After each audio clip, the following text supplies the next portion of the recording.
Faites l'appel, s'il vous plaît, Monsieur le greffier. Monsieur le connétable de Saint-Hélier. Madame le connétable de Saint-Laurent. Présente. Monsieur le connétable de Saint-Brelade. Présent. Monsieur le connétable de la Trinité. Présent. Monsieur le connétable de Saint-Pierre. Présent.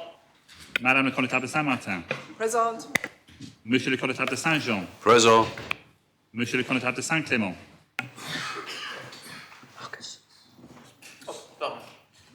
Présence. Monsieur le connétable de Grouville. Présent. Monsieur le connétable de Saint-Ouen.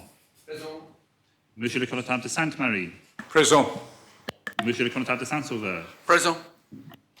Monsieur le deputy Southern. Madame le deputy Labby. Présente. Monsieur le deputy Tadier.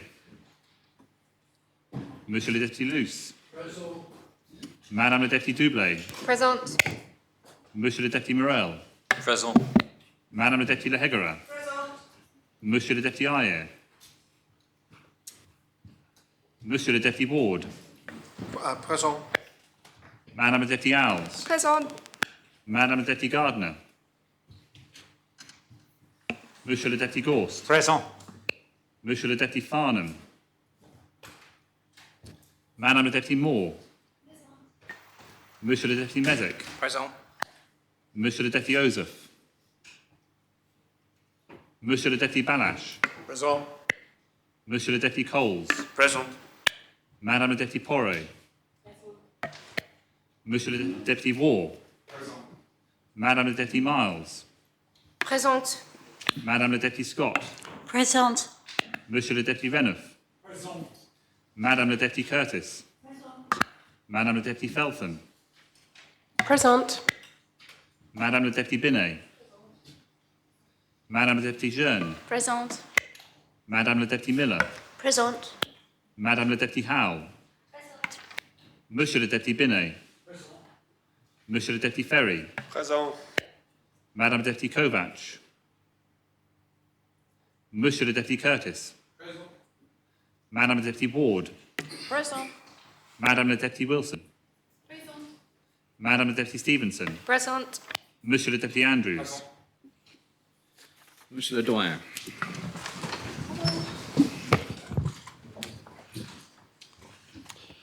Notre aide soit au nom de Dieu qui a fait les cieux et la terre. Amen. Seigneur Dieu, Père éternel et tout-puissant, qui a établi le gouvernement et la puissance de la terre, pour le règlement et pour la conduite du peuple, et qui nous a commandé d'avoir toujours pour but la gloire de ton saint nom. Nous te prions qu'il te plaise de donner à cette assemblée le don de conseil et de prudence, d'unir les cœurs et affections de tous ceux qui la composent, et de les conduire tellement toi-même par ton Saint-Esprit que toute leur délibération est accompagnée de ta bénédiction. Réussisse au bien-être et au soulagement du peuple, que de plus te commettre à leurs soins.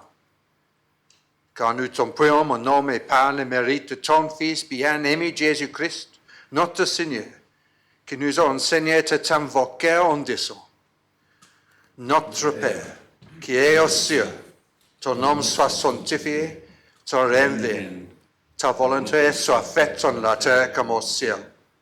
Donne-nous aujourd'hui notre pain quotidien, et nous pardonne nos offenses, comme nous pardonnons à ceux qui nous ont offensés. Et ne nous envoie point en tentation, mais délivre-nous du mal, car à toi le règne, la puissance et la gloire, au siècle des siècles. Amen.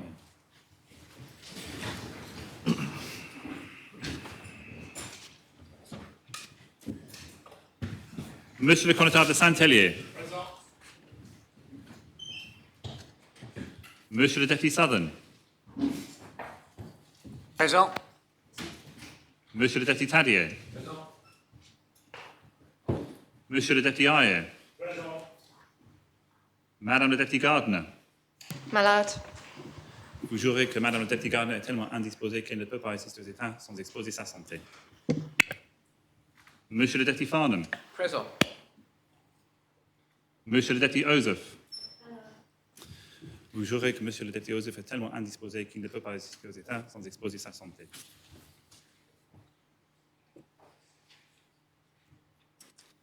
Madam Deputy Kovac.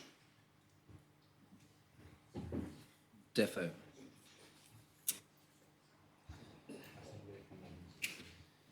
Les États sont constitués. On behalf of all members, I'd like to welcome His Excellency, the Governor, to the Chamber this morning.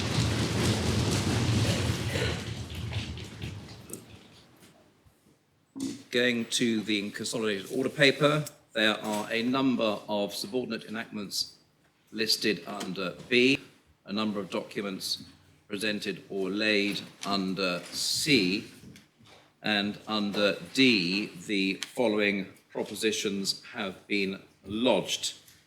P17, the La Collette Waste Management Site Development Plan, amendment lodged on the 27th of June by the Connétable of St Helier. P32, removal of compulsory independent taxation for existing married couples and civil partnerships, amendment lodged on the 26th of June by Deputy Farnham. P32, removal of compulsory independent taxation for existing married couples and civil partnerships, second amendment, lodged on the 27th of June by Deputy Alves. P46, amendment to standing orders, lodged on the 23rd of June by the Privileges and Procedures Committee. P47, whistleblowing, introduction of legislation, lodged on the 27th of June by Deputy Alves. P48, mortgage repayment assistance, lodged on the 27th of June by Deputy Southern. P49, entitlement to work, reduction in residency requirement, lodged on 27th of June by Deputy Kovac. P50, supplementary planning guidance, parking strategy, lodged on 27th of June by the Connétable of St Helier. P51, financial support for local disasters, lodged on 27th of June by Deputy Farnham. P52, financial support for parents of babies needing additional neonatal care, lodged on 27th of June by Deputy Kovac. P53, negotiation of purchase for the site of the Seaside Cafe, Greve de Lec, lodged on 27th of June by Deputy Farnham. There has been one withdrawal of a lodged proposition, P45, appointment of non-elected members on scrutiny panel, lodged on the 13th of June by Deputy Scott. There's nothing under F, G, H. There are a number of written questions under I. We now move on to oral questions on notice. And the first question is a question that Deputy Feltham will put to the Chair of the State's Employment Board. Deputy Feltham. Thank you, sir. Will the Chair, will the Chair explain in what circumstances, if any, retention payments have been made to public sector workers since she took office? Yes, Chief Minister. So the Vice Chair will be answering. Yes. So, thank you, sir. So, since June 2022, there have been 3 recruitment and retention payments agreed for those in business-critical roles. The reasons were to ensure the completion of a project whilst the individual was acting up in a more senior role. Supplementary? Yes, sir. Could the Vice Chair give some further information about what type of role was considered to be a business-critical role and whether the payments were in the standard of the grade in which the people were acting up in? Thank you, sir. We have a number of business-critical roles. For example, in finance, where we need to recruit accountants, we're in a very competitive market. But that same can be said if we have plumbers. That is also a very competitive market that we're recruiting in. SEB discussed this at its meeting on Friday. All recruitment and retention payments are due to be reviewed every 2 years. And we've asked for a report at our next meeting, which is at the end of July, and we want assurances that these 2 yearly reviews are taking place. Thank you. Deputy Ward. Thank you, sir. May I ask the Vice Chair, are these payments targeted or perhaps not targeted, happen towards the higher end of the pay scales, or towards the middle or towards the lower end of pay scales for those involved in the retention payments? Thank you, sir.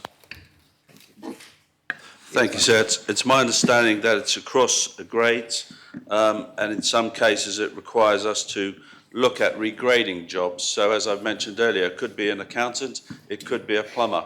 It really depends on the area of work and the competitive market that the individuals are in and where we're trying to attract people from.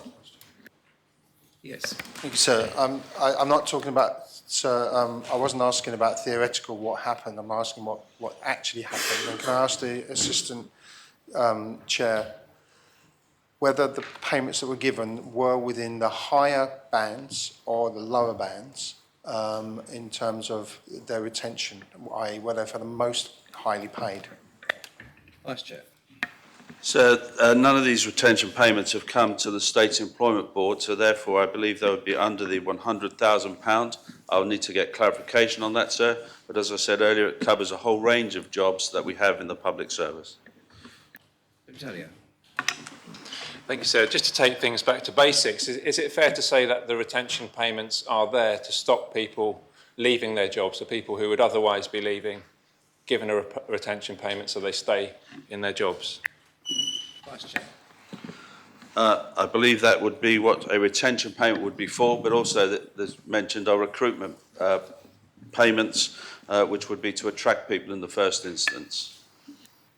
And so, does the Constable recognise that there are lots of business-critical staff working for the Government of Jersey who are not receiving retention payments and do not seem to need these retention payments or are not asking for them to remain in their jobs? And what kind of inequality perhaps does that set up in the mind of the SEB?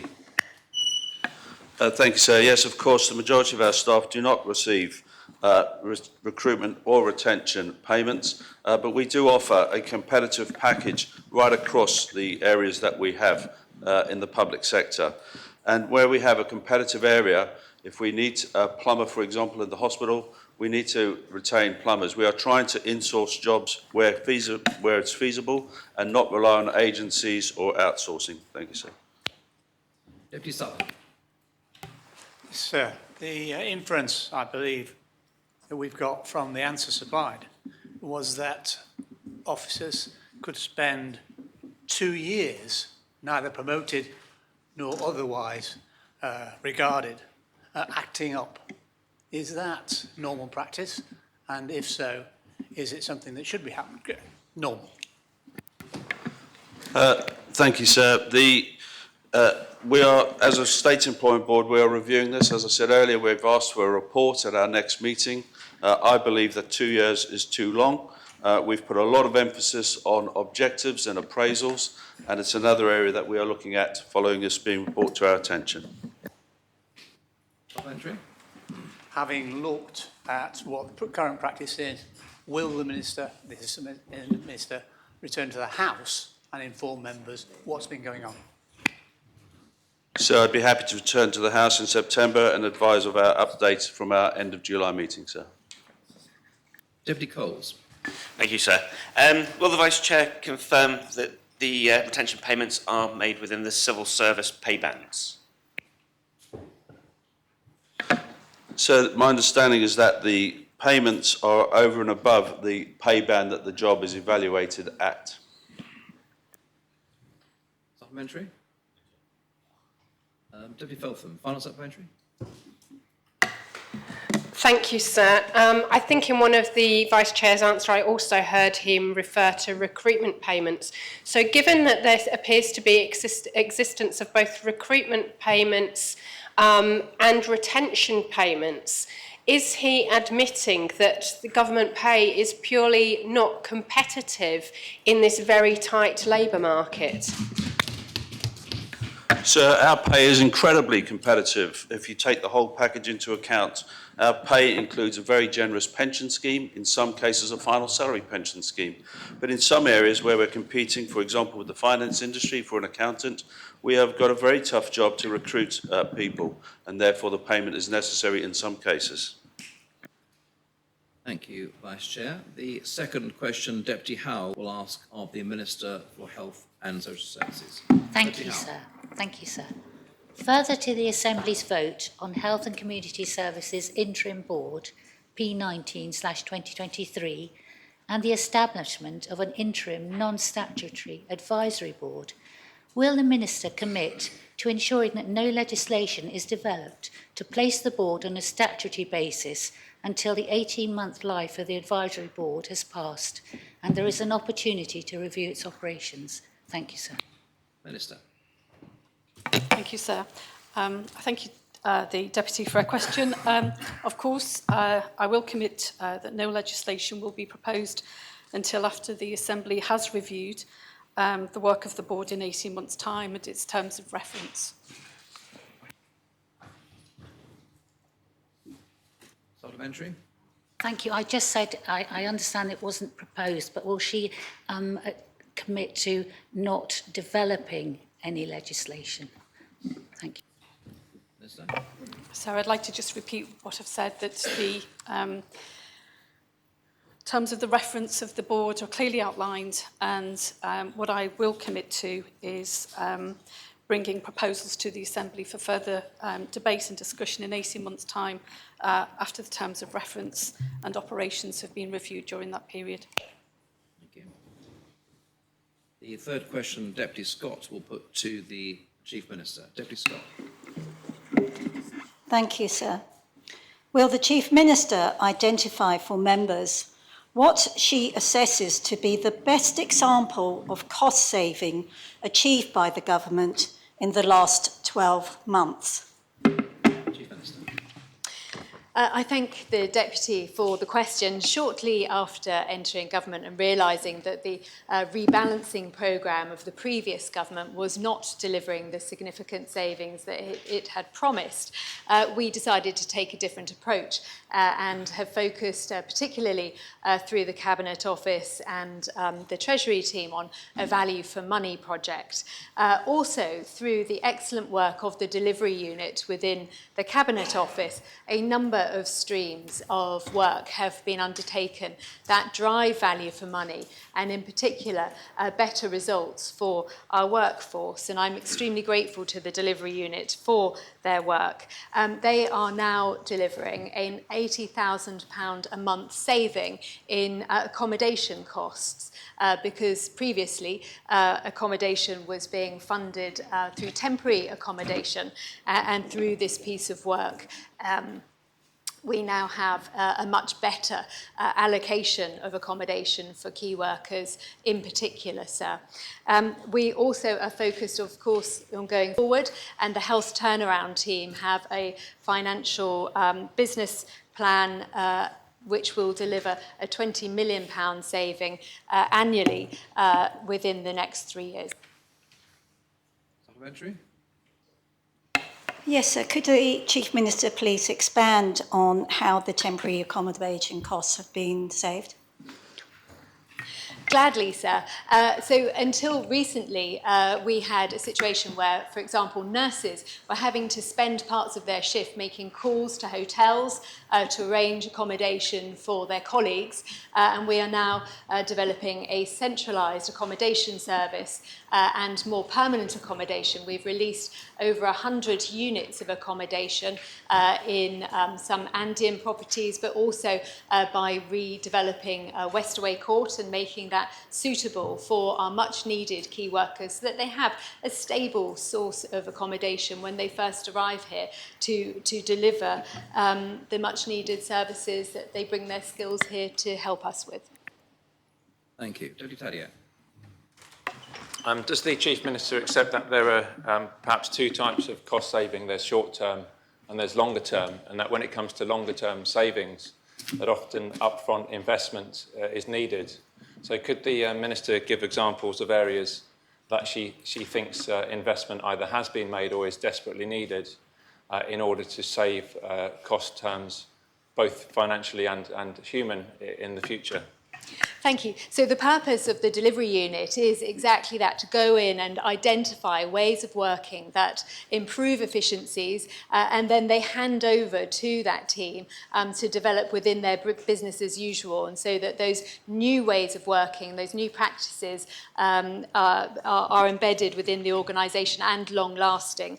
I can also identify, of course, the health turnaround team, where we have made a significant investment, but that investment is driving forward much better practice, both clinically in terms of service delivery, but also in terms of our financial management. And as I explained in the previous answer, that team is driving forward improvements in spending in the health service, so that in the future, within 3 years, we'll be delivering a £20 million a year saving. And does the Chief Minister also accept that if we invest, for example, in things like early years, and we invest in sport and preventative health, that actually that won't show up as a saving in the short term, or even necessarily within her term of office, but that maybe in decades to come we will see positive outcomes which include financial? So, as the Deputy should be well aware, I am a big believer in early intervention, and of course with early intervention methods in terms of, say, the pupil premium, but also with sport, and as the Deputy identified quite rightly, public health programmes. We of course can deliver long-term savings through better health outcomes for islanders and particularly for children.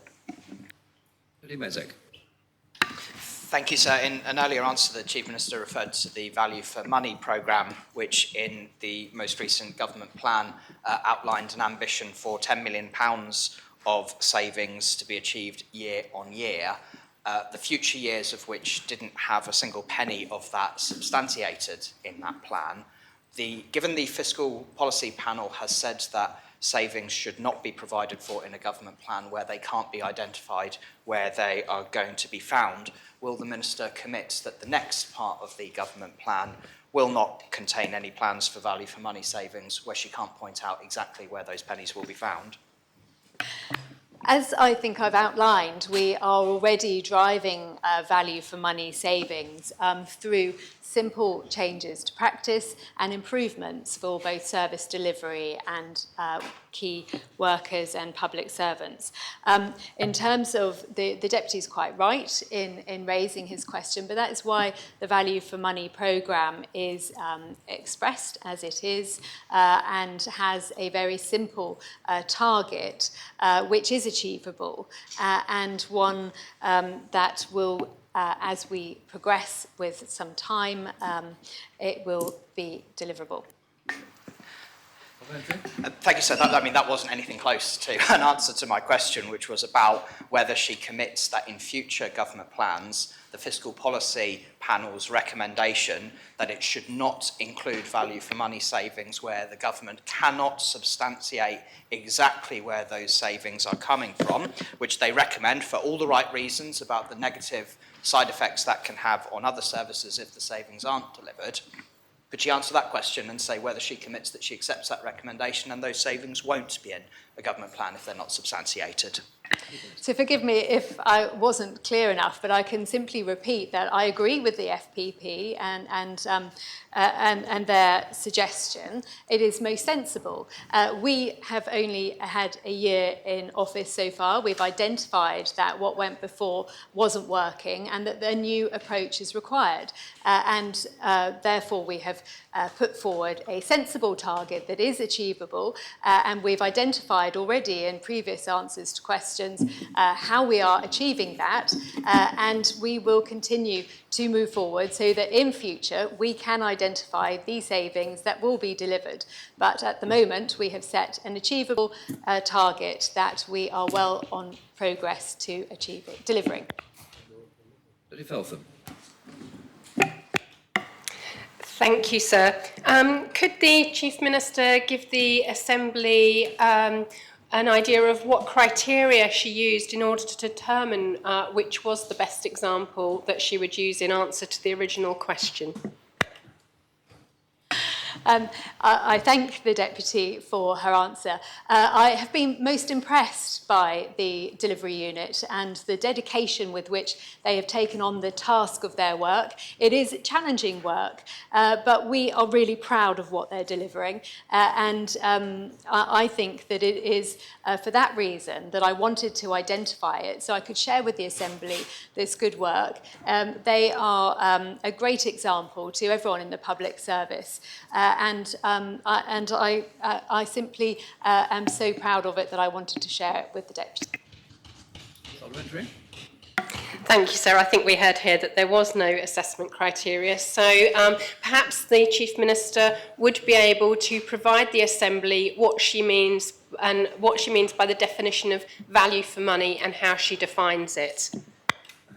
Well, I think value for money has been well set out in the government plan, and it will be set out again in the next one. And that is a matter for the Treasury team and the particular people who are leading that. Deputy Southern. Yes, sir.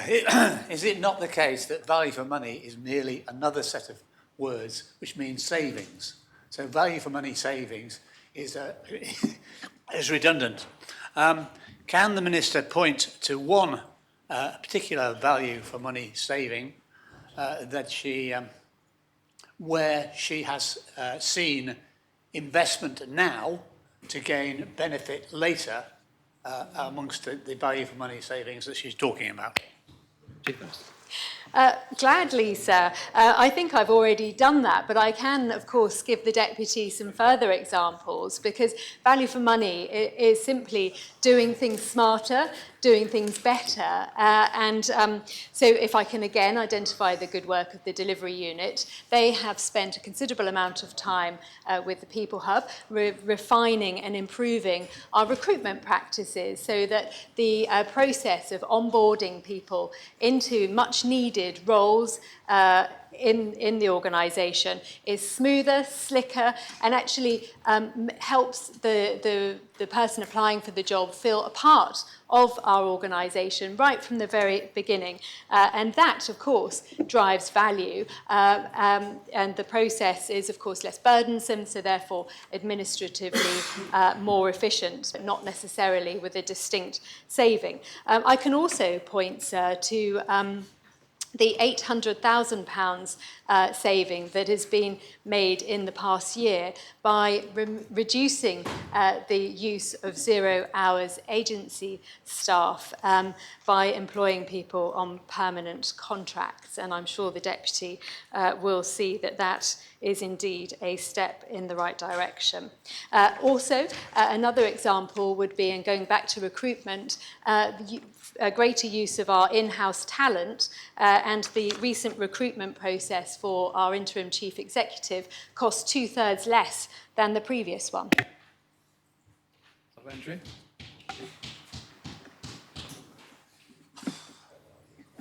Don't quite know where to go with this, apart from to point out that the phrase onboarding people actually means recruitment.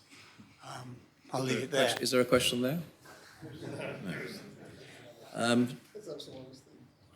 Deputy Scott, final supplementary. Thank you, sir. If I could just follow up in terms of the Chief Minister's explanations in regard of cost saving and value for money. So with respect to these 100 units in Landian properties that have been used for key workers, and whilst accepting the value of key workers, would the Chief Minister accept that there is a cost to the community that perhaps needs to be set off there, because presumably that means others in our community, given that may well not have those use of those properties, and if that's been looked at in terms of her estimation there. And also, if she could please just give some numbers in respect to the saving achieved by turning agency staff into permanent staff. Chief Minister.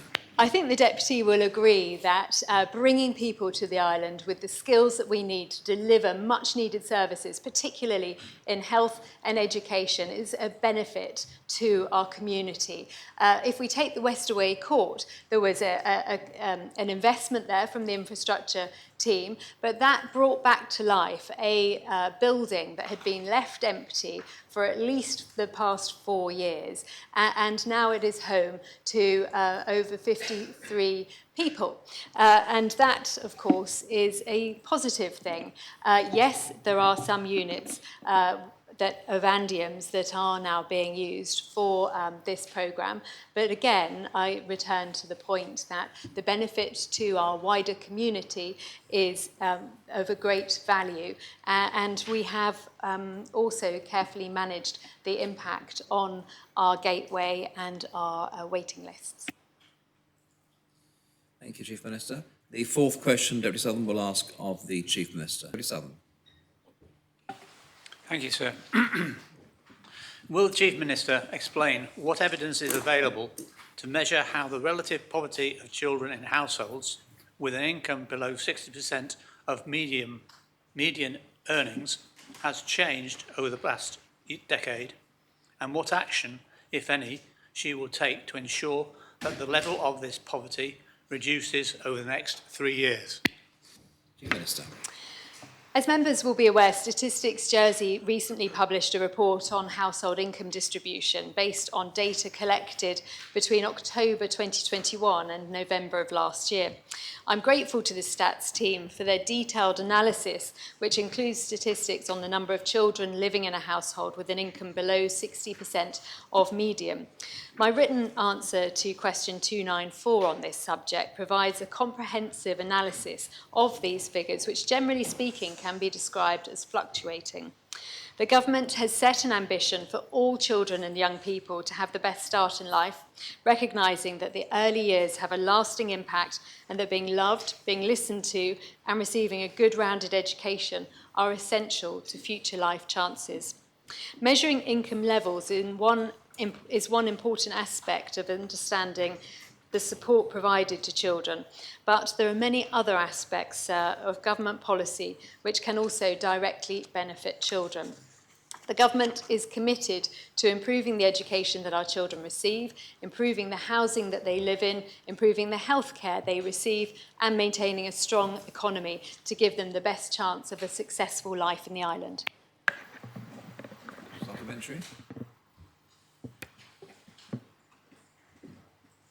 Thank you, sir.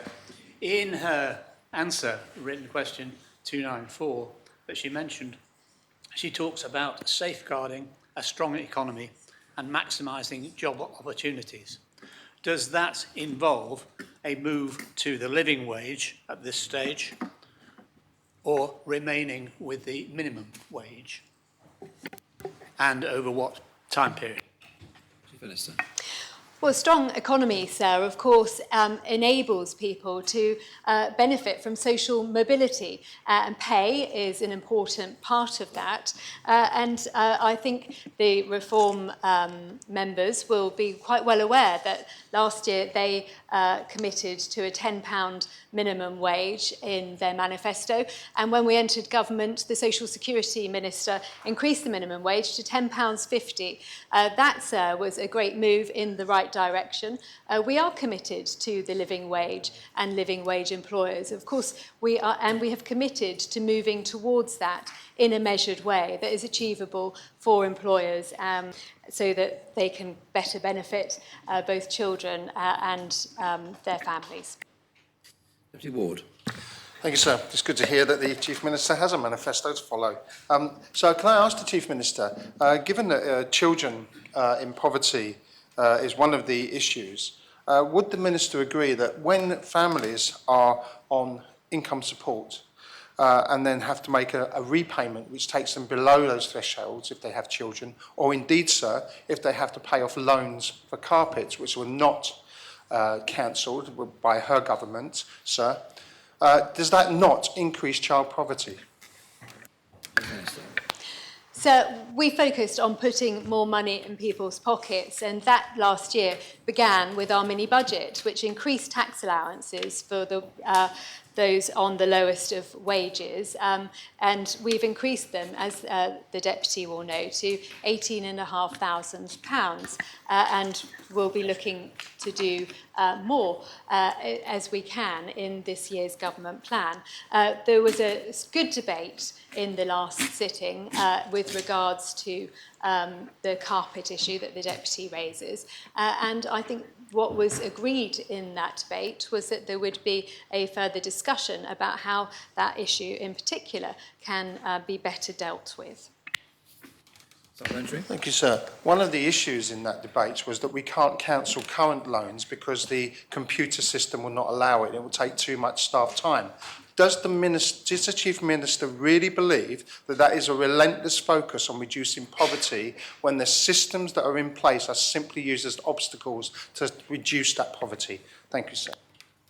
Chief Minister. I'm no fan of systems that create frustration, sir, and one of the things that we will do through our Value for Money programme, but also through our drive to do things better, is removing those systems when they can be. And I know that the social security system is beginning a process of updating and being replaced. And so the full intention will be that people who use that system will find it much easier and less frustrating to do so. Deputy Mezek. Thank you, sir. The Chief Minister referred in one of her most recent answers to raising the tax threshold in the mini-budget. Could the Chief Minister explain how that move in particular reduces the number of children living in relative poverty? Gladly, sir.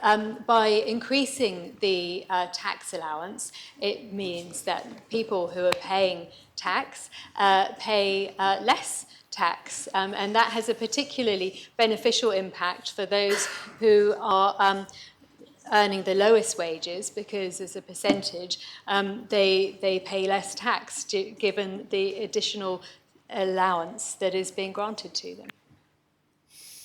Supplementary. Thank you, sir. Does the Chief Minister not accept that the lowest earning households will be affected not one penny by the raising of tax allowances, because they already fall below those allowances, and that as a measure in particular lifts none of those people out of relative low income? Given that the tax allowance is beneath that of the minimum wage, or 60% of the 60% of the median wage. Sorry, would the Deputy like to ask? So child allowances bring that threshold up? Yes. So we also have increased child allowances, and therefore that puts more money in the pockets of families. Deputy Sutton, final supplementary. Yes, the Minister, and I think I quote accurately, used the phrase moving towards a living wage.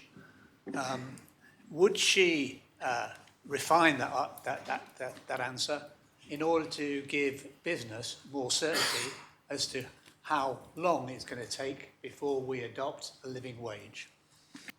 So the Assembly, and I'm sure the Deputy recalls this, has already agreed to move towards 2/3 of median wage by a date in the future, which I'm afraid escapes me exactly, but within the next few years. And that, I would suggest, is certainly moving towards a living wage. Could the Chief Minister hunt down that phrase that she missed there and explain to us and business how long it's going to take? I will gladly circulate the year of that target to members. Thank you, Chief Minister. The next and fifth question, Deputy Southern, will put to the Minister for Children and Education. Sorry, Deputy Mezek. Deputy Mezek. Yes. Thank you, sir. Will the Minister provide her assessment of the impact the State's Employment Board's pay policy for teachers is having on her own ambitions for the recruitment and retention of teachers? Thank you, sir. And As the Minister is mallard, I hope that Deputy Mezek will be happy if I answer the question. Thank you very much. Sir, the Minister is concerned about the recruitment and retention of all employees. It is a priority in her ministerial plan. Her officers continue to work to enhance recruitment activities and respond to concerns of the workforce that can impact on retention. Considerable effort has been invested into strengthening recruitment capabilities through joint work between the Education Directorate and the Delivery Unit within the Cabinet Office. Developing new candidate attraction approaches focusing on enhanced candidate management and streamlining recruitment processes are all having positive impacts. Investment enabled through the government plan funding is being deployed to grow the workforce. Schools and SIPES continue to focus on providing new learning and development opportunities for staff to aid retention. These include funding of development to support leadership, oracy, multilingual learners, graduate teacher training, and early career teachers, amongst others. We are currently holding 18 vacancies, 7 jobs out of which are on offer. Sorry, sir, can I just interrupt? Yes. There is a distinct smell of burning around here. Right. Well, perhaps we should suspend the sitting for 5 minutes while this is investigated, just in case there is a matter we should all be concerned about. You could smell it as well. Right. So I'll suspend the sitting for 5 minutes. Leave the Mason places.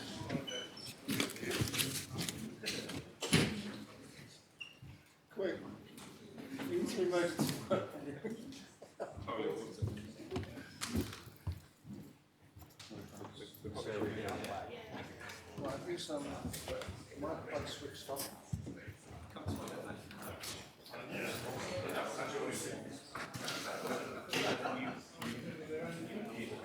I was wrong about that.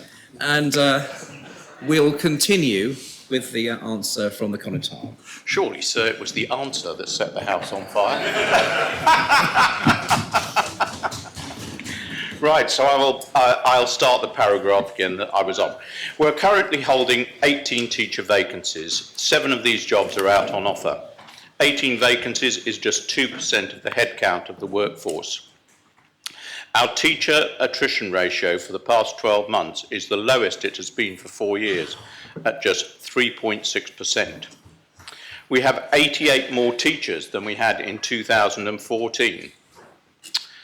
When looking at attrition rates, the UK attrition rate for teachers is 9.7%. Our ratios are ones that most businesses would be very proud of. And so that rests my case.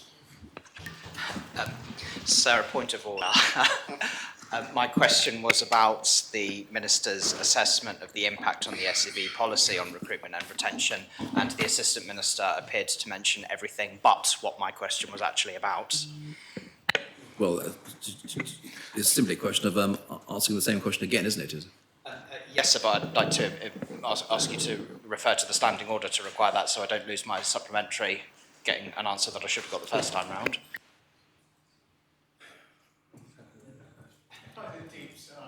Well, no, I'm not satisfied in my own mind that the Conotar didn't answer the question, but do you want to ask your question again? No, sir. I've asked a question about the impact of the SEB pay policy on teacher recruitment and retention, and the Minister didn't appear to make any reference to that at all in his answer. Do you have a supplementary? No, sir. I've got my original question, which hasn't been answered in accordance with standing orders. I rule that it... Conotar? I'll expand on the... Yes, we'll expand upon the answer, and then you'll get your supplementary in the usual way. Thank you, sir. Well, of course, the assessment would be based on the facts that I've already given. It's quite clear from what I said that most businesses would be proud with ratios of those types. And therefore, what I would say about the assessment is that we have been very successful. on the current levels of pay for the teachers. And I don't really think I can say anything more than that. The data speaks for itself. We are successfully recruiting staff, retaining staff, and training staff. Thank you, sir. Supplementary. I suppose, sir, I think the answer shows a great disrespect to the Assembly for not actually addressing what was in it. Can I take it from his refusal to address that very clear question of SEB policy that his answer could have been better phrased as, I think it has no impact whatsoever? Could he offer that perhaps? Well, of course, that is the view. That is the view of my colleague. I feel that I have answered the question. The assessment is that we have been successful, and I don't think I need to actually say any more than that. Comment Hobson Helier. Thank you, sir. I don't believe it is just the former former teachers in the Assembly who find it quite astonishing to hear from the Assistant Minister words like pride and success when all of the island's teachers will be gathering in the Royal Square tomorrow and are going on strike. There is clearly a mismatch. There's a mismatch here between what is coming out of the mouth of government and what's really happening in the classrooms. And I would urge the Minister to say that the Assistant Minister to say that he takes seriously the conditions of teachers, which has forced them to take this action at a time when I'm sure none of them wants to be out of the classroom.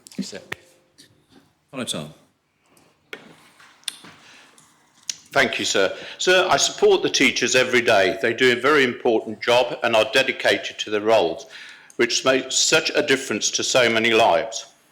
I also support the union's right to request a pay rise they believe is fair and support their right to take industrial action in accordance with the law. Of course, I wish that we didn't have industrial action taking place, and I do hope that SEB and the unions can come to some agreement as soon as possible. Thank you, sir. Supplementary. Dodie Sutton. Thank you, sir. The Assistant Minister suggested that many businesses would be proud of an attrition rate of 1 in 10. If I was a businessman and I saw my retention rates only at 1 in 10, then I think I would be ashamed, and I'd be asking my officers what on earth is going wrong with our system, that we're losing 1 in 10 teachers in the first year, for example. Sir, I'm not quite sure where my colleague has got that ratio of 1 in 10, because the attrition rate is actually 3.6%. Read any liberal-leaning newspaper is where you'll find the answers of 1 in 10. Is there a question? There was a statement. I suggest that the Minister reads any liberal-leaning newspaper in the near future. Still not a question. Does he not agree? No, sorry, I cannot agree, because we appear to be quoting the attrition rate of the UK, which is 9.7%, not the Jersey attrition rate, which is 3.6%. Deputy Ward. Thank you, sir. Can I ask the Assistant Minister directly, does he believe that the pay method used by SEB is retaining teachers effectively, experienced teachers, and attracting a decent field for every post that is offered?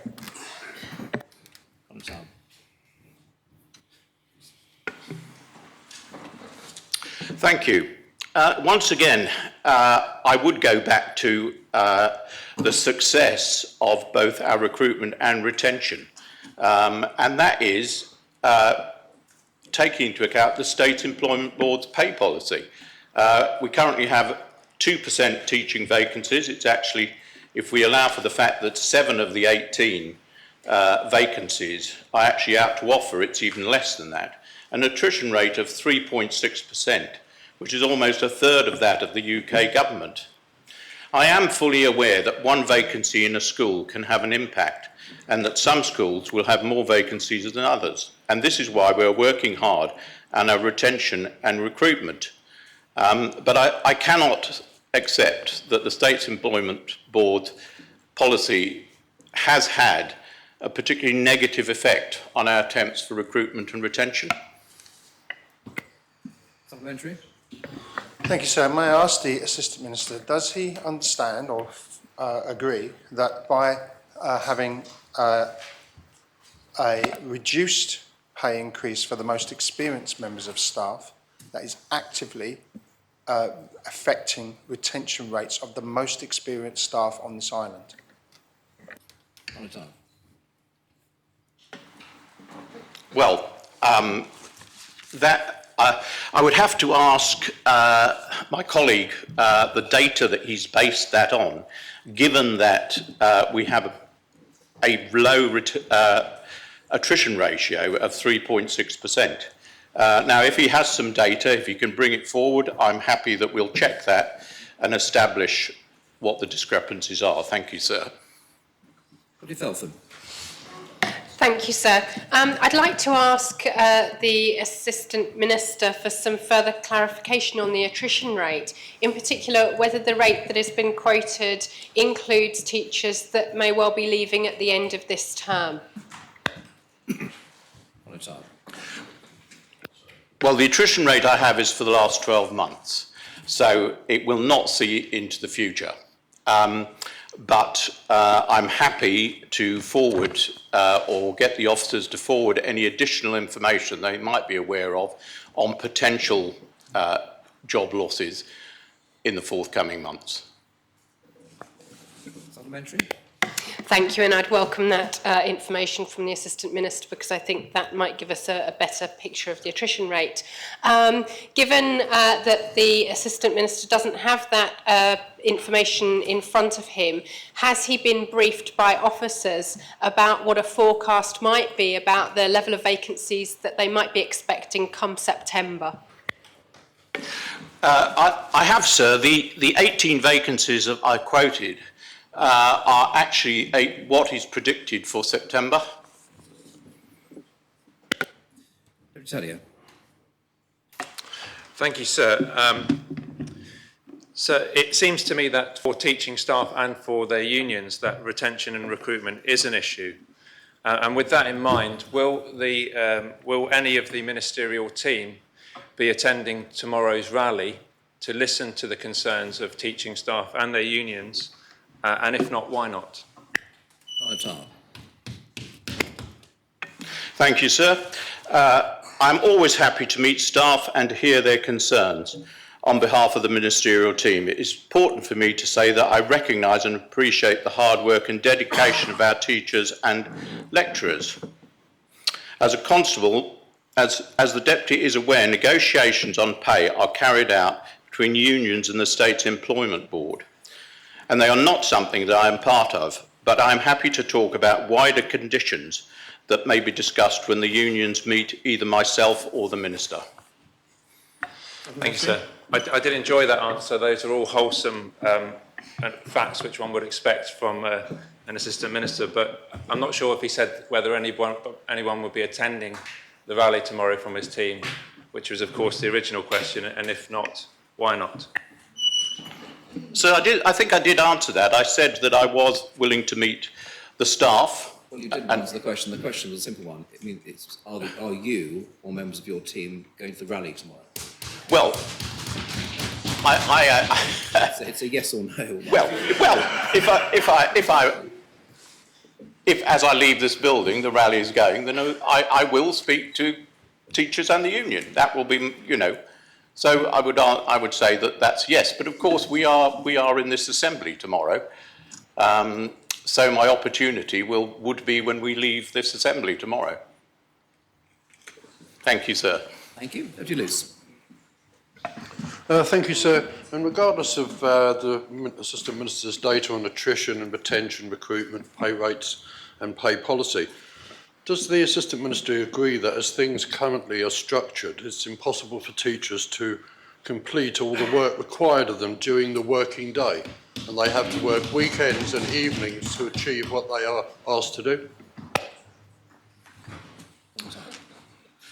Well, I have great admiration for teachers and the work that that they do, and it is a fact that they will have work during the evenings.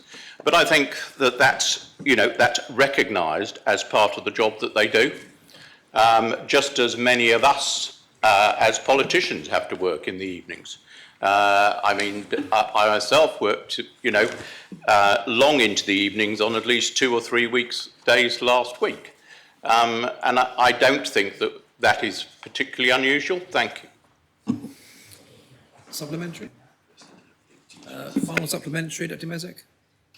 Thank you, sir. Could I ask the Assistant Minister if it is his or his team's assessment that the State's Employment Board policy of continuing the years-long trend of real terms pay cuts for teachers, for that is what the policy is, has a positive, neutral or negative impact on their ambitions on recruitment and retention?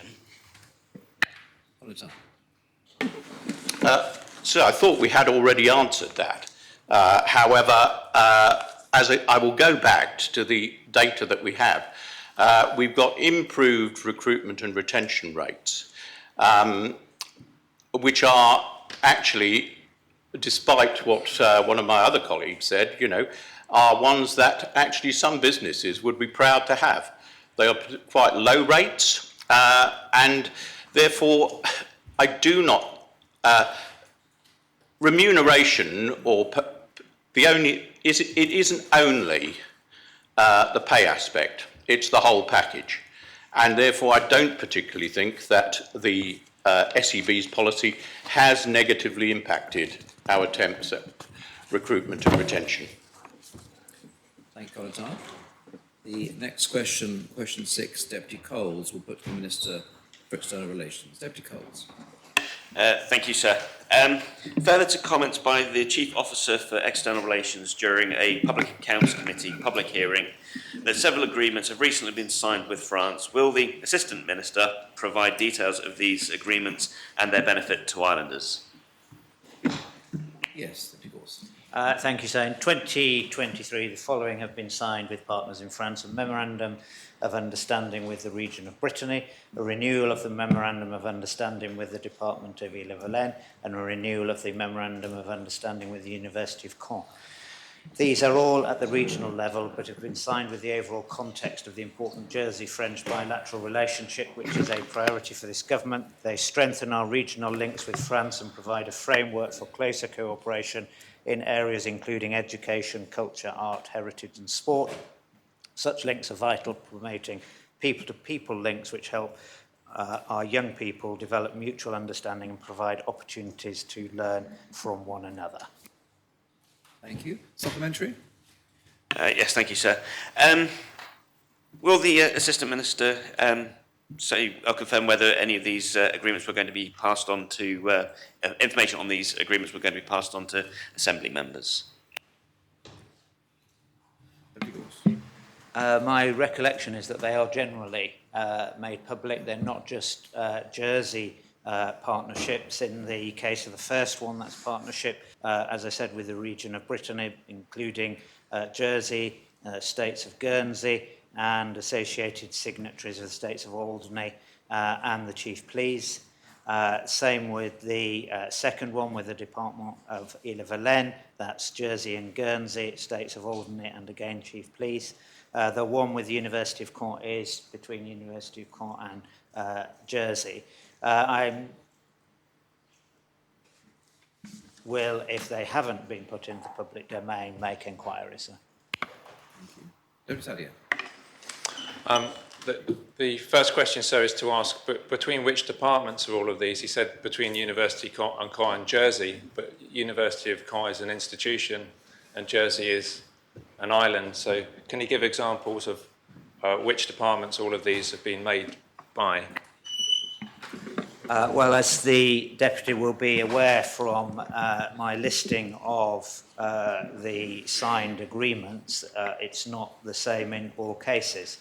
The two with the department and the region are at the governmental level, so they are signed by either the Chief Minister if she's present or the Minister for External Relations. The third one is between the University of Caen and the Department of Education. But they are agreements which give rise to obligations to departments across government. So I do have a supplementary. Deputy Coles asked about when states members would find out about these agreements. The answer seems to be when they're made public, because they're public agreements, so there's no pre-warning. Does the Assistant Minister think that at least the committee of the Assemblée parlementaire de la francophonie should be made aware in advance of what workloads are coming through external relations in times of these bilateral agreements, simply so that we have the knowledge when we're travelling, for example, this week, so we know what's been happening? Deputy Gorst. I'm sure the Minister would be more than happy to brief the Assembly in the way that the Deputy is requesting. Right, Thompson Brillard. Thank you, sir. Would the Minister not agree that there is great benefit from publicising these agreements to a wider audience? Whilst we've seen the odd snippet, perhaps in the Evening Post, that seems to be as far as it's gone. So would he agree that we could do better at publicising these events? Thank you, sir. Thank you, Dr. Deputy Gorst. One can always do better with communication and experience with teachers, as I do believe that the Minister and the department do seek to publicise them. There's publicity around the agreements themselves. There's publicity at the signing summit. So if more publicity can be given, I'm sure that the Minister will be absolutely in support of that. Thank you, sir. Would the Assistant Minister explain to the Assembly how these agreements translate into actions on the ground that reduce the red tape between Jersey and our French cousins in Normandy or distant cousins in Brittany? There's clearly a great appetite on both sides for people to improve their links and improve the flexibility of their travel. How those agreements achieving that? Deputy Gorst. The reality is, of course, these agreements are around person-to-person links and building stronger relationships. And it's in the building of stronger relationships that the Minister for Economic Development, Tourism, Sport and Culture is seeking to enhance trade links with our French partners. It's on building relationships that the Minister for Home Affairs has been able to deliver the changes to the day trip documentation requirements. So these really are a framework for building those relationships upon which tangible actions and benefits can be delivered. We take the University of Caen, the Department for Education were able to negotiate preferential rates for Jersey students to study at the University of Caen. Various schools have done school-to-school trips. So it's in the relationship that we then see the other benefits. Thank you, sir. Would the Assistant Minister agree that the parishes play an important part in this improving of relations, particularly with Normandy, although there is one errant parish that is twinned with St Clement? Would he agree with me that the job of the Maison de Normandie has been enormously helpful, particularly in the recent twinning games that took place in Gronville? For my part, so I always consider that the parish-to-parish relationships are actually at the bedrock of Jersey's relationship with our French neighbours, and it's upon that that we build all of the other relationships and opportunities. And I agree with everything that the Constable has said, although I perhaps wouldn't be quite so derogatory around the implications of the twinning with the parish of St Clement. Deputy Scott. Thank you, sir. Given that there seems to be a frequency with which the Economic and International Affairs Panel seeks disclosure of these sort of agreements, as well as memorandum of understanding, with the Assistant Minister support reviewing these and bearing in mind the government's desire to improve transparency and the impact of such agreements and memoranda of understanding on the community, would the Assistant Minister support there being a reference bank that is public for such agreements and memoranda of understanding that would be published on the government's website? Deputy Gorst. Yeah, I can see no impediment to taking such action. Deputy Luce. Thank you, sir. I'd just like to say I wrote to the Economic Minister and External Relations Minister 3 weeks ago to say how much French I'd heard spoken in St Helier and how good it was, and that the talks that the Assistant Minister has been talking about has really come into fruition. But can I just ask the Assistant Minister to keep the pressure on when it comes to opening of a border inspection post in Granville, and ask him if that work is continuing? It is continuing, and I know that it is one of the top priorities of the Minister. Thank you. Deputy Coles, final supplementary. Thank you, sir. Would the Assistant Minister please provide assurances regarding due diligence and scrutiny of these agreements so that they are firming the benefit for islanders? Deputy Gorst. So they are without a doubt a benefit to islanders in all the ways that I've just explained, and a myriad others. As the chair of the scrutiny panel responsible for scrutinising external relations, I have got no doubt at all that panel will continue to do its good work and scrutinise appropriately at the strategic but also at the detailed level of all such agreements. And I know the Minister will look forward to continuing that work with the scrutiny panel. Thank you, Deputy Gorst. The next question, question 7, Deputy Andrews will put to the Chief Minister. Deputy Andrews. Thank you, sir. Will the Chief Minister advise whether any consideration has been given by the government to requiring non-public sector entities to publish information on gender pay? And if so, to who would be responsible for providing oversight of this publication? And if no consideration has been given, why not? Chief Minister. Thank you, sir. Consideration has been given as part of work to develop the next government plan to requiring non-public sector entities to publish information on gender pay. This is a matter that ministers consider requires ongoing dialogue with industry and the private sector, and not an immediate move to force private entities to publish this information. By way of example, and following the adoption of P31, the Assistant Minister for Home Affairs, Deputy Jean, has written to those ministers with oversight of arm's length organisations to encourage and commence these discussions with a view to information on gender pay within NALOs being published as soon as practicable. We expect to be able to provide an update in this particular respect by the end of 2023, as we continue working more broadly to increase our understanding and transparency around this important issue across the economy. Thank you. Supplementary? No? Yes, Antonio.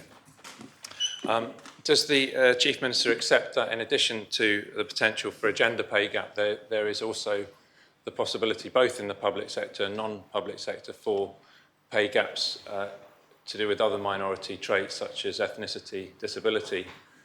Is her government concerned about the existence of this pay gap in addition, and what steps would she be taking to look at that? Well, equality across all groups is, of course, the desire. Nobody should face disadvantage due to their disability, their gender, their race, anything. And we have, of course, as an island committed to anti-discrimination law, and that is the right thing to do, of course. What we do have to balance, and particularly in these times, is the cost of monitoring various measures and, of course, the requirement on workforce that may take. One of the key issues that we have had to grapple with in preparing the government plan so far this year is that many costs and growth bids come not only with financial cost but also with increased workforce demand. And when we have such demands for skills and for homes in key areas of our public service, but also in the private sector, we have to balance out our desires for equality and better data and communication with our needs to service our economy and, of course, our key service areas of health and education. Thank you. So I understand that argument, but presumably that balance needs to be struck irrespective of which traits we're looking at. So if we want to establish whether there's whether people are not being paid like for any given jobs, and if there's any discrimination going on, does the Minister accept it's kind of irrelevant whether that's gender-based, ethnic-based, disability-based, and that actually, if that piece of work is going to be done, it should really look at all the traits that could possibly be affected and not just one single strand? Indeed, and as I mentioned in my earlier answer, equality is, of course, centred to that. There is ongoing work, particularly within the Home Affairs brief and the work permit situation, and follow-up checks are being done to ensure that employers are following the responsibilities that they have within the work permit scheme. And of course, I will also acknowledge the work of Scrutiny, who are looking into this issue, and I applaud them for doing so. Deputy Scott. Thank you, sir. Given that arm's-length organisations are in receipt of public funds, will the Minister be reviewing their Memorandum of Understanding to see if there are reporting requirements on gender pay, or to seek that they are introduced into such Memorandum of Understanding? Minister. It's my understanding, sir, that all the requirements that have been agreed to date are being published. Sir, that doesn't answer my question. My question was whether the Chief Minister will be reviewing the Memorandum of Understanding herself, or her officers will, to seek to see whether there are reporting requirements, and if not, to seek in future that they be included in future Memorandum of Understanding. Chief Minister. My sense, sir, is that wouldn't be necessary, but because all requirements are being fulfilled. But if the Deputy has an example that she would like to raise with me, then I would, of course, be very happy to understand more. Thank you, Chief Minister. The next question, Deputy Rob Ward will ask of the Minister for Children Education. Deputy Ward. Thank you, sir. May I ask the Assistant Minister, I assume, further to the reporting of comments that Jersey is facing and I quote, an unprecedented crisis in recruitment and retention within education, will the Assistant Minister explain whether or not it is his assessment that the island indeed currently faces such a crisis? Thank you, sir. Yes. Thank you, sir. And I thought actually we had covered much of this in the previous question, question 5.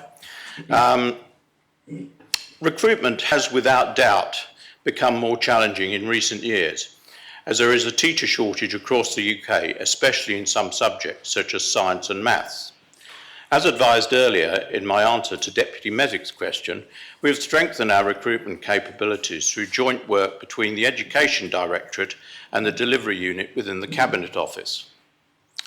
We also continue to focus on providing new learning and development opportunities for staff to aid retention. And I go back to those that data that I quoted earlier, we have 18 teacher vacancies. Of those 18, 7 are out on offer. That's just the 18 is just 2% of the headcount of the current workforce. That 18, as I said, is the predicted number for September. Our teacher attrition ratio for the last 12 months is the lowest it's been for 4 years at just 3.6%. So are we facing an unprecedented crisis? I think that over the past 18 months, we have taken the measures to show that we are not actually facing an unprecedented crisis. The improvement in both retention and attrition over that period is testament to that. Thank you, sir. Supplementary, sir? Thank you, sir. That's a very interesting answer. So the quote came from the head teachers. So I'd ask the Assistant Minister whether he's going to sit down and tell head teachers that they're wrong, that he knows more about their schools than they do, sir, and whether he will be doing that today, tomorrow, during the demonstration, and when he will make an appointment for himself, sir, and his colleagues within the department to sit down and tell head teachers that they are simply wrong about their own interpretation of their own schools. Thank you, sir. Well, sir, of course, we're always interested to sit down and talk with the head teachers and other teachers. And if they have data that is significantly different to ours, then we would wish to see that. Until I see that data, then I can't comment on that. Deputy Mezek. Thank you, sir. It's clear that there is a complete difference in opinion between the profession and the Assistant Minister. Could the Assistant Minister simply elaborate on why he thinks that those spokespeople for the profession are wrong and he's right? Well, sir, I've just answered that in saying that if there is data that we're not aware of, then we need to see that. Without seeing that, I cannot comment on that. We have data. We can show that we've recruited additional teachers, 88 more teachers than we had in 2019. We have a lower attrition rate, and we have 2% or less vacancies. So if there is data out there, then bring it to us and we can have a look at it. Thank you. Supplementary. And thank you, sir. Is the Minister telling us that because he's seen some numbers on a spreadsheet from Broad Street that he's the one living in the real world, whilst those who are working on the grounds dealing directly with these issues are the ones who somehow live in a fantasy land? I didn't say that, sir. What I said was if there is an alternative data, let's see it. Bring it forward. Thank you. Deputy Southern. Another little challenge there, bring it on. The Assistant Minister says the actions they have taken on recruitment and attrition have avoided, he suggests, have avoided any crisis. Could he list for us what actions he's actually taken on recruitment and attrition? Right on. Well, I've already said that the work that we've done with the delivery unit and the Education Directorate, we have a teacher graduate training scheme, which has got brought, last year we trained 18, we have a further 18 teachers coming through that this year. If my colleague wants further information on what the Education Directorate have actually done, then I'm happy to get that for him. Thank you. Is the Assistant Minister aware of what has happened to these 18 trainees this year and last year and how long they lasted in the job? Has he got information on that? Because I believe the numbers will be rather different to the ones he confidently predicts.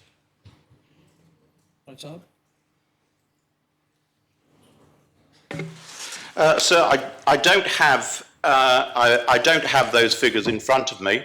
I'm not aware that there have been, as far as I'm aware, that those 18 staff have actually, or the majority of them have been retained. So I'm happy to get that information, but I do not have it in front of me. Final supplementary, Deputy Rob Ward.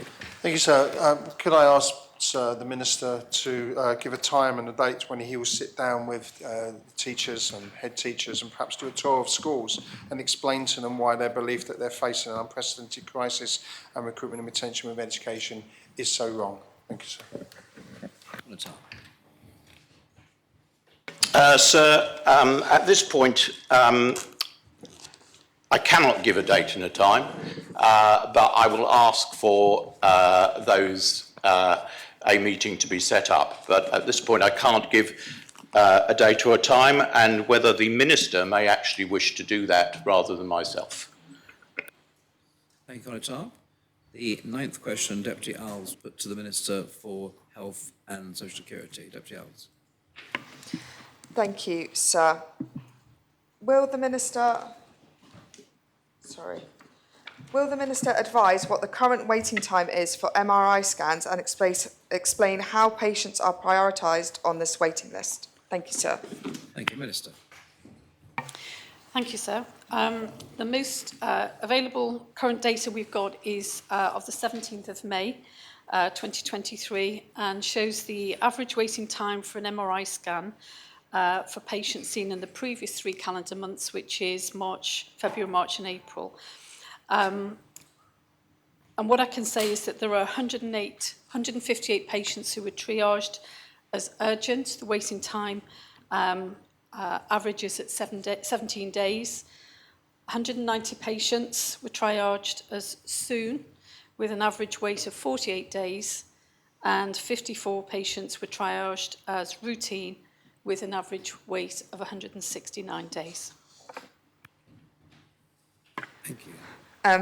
Thank you, sir. Can the Minister go into a bit more detail as to what constitutes urgent? I've had a constituent who has been bedridden and was given a waiting time of 5 months. Even going privately, was told that it would take 2 months. They ended up getting on a plane and going to Guernsey and having it done in 2 days. So I'd really appreciate it if the Minister could go into a bit more detail as to what constitutes urgent. Thank you, sir. Thank you, Minister. Thank you, sir. Obviously, this is a clinical assessment, and the treating clinician will determine that. But if we take as a general rule that we would aim to see people within a 2-week period if they were urgent, within 6 weeks if it was a soon appointment, and we don't actually have any defined standard for routine. I think I'm concerned to hear that there is a member of the public who's experienced that particular scenario, and I'm happy to take the particular circumstances of that individual forward and address those outside of the chamber. Thank you. Deputy Rob Ward.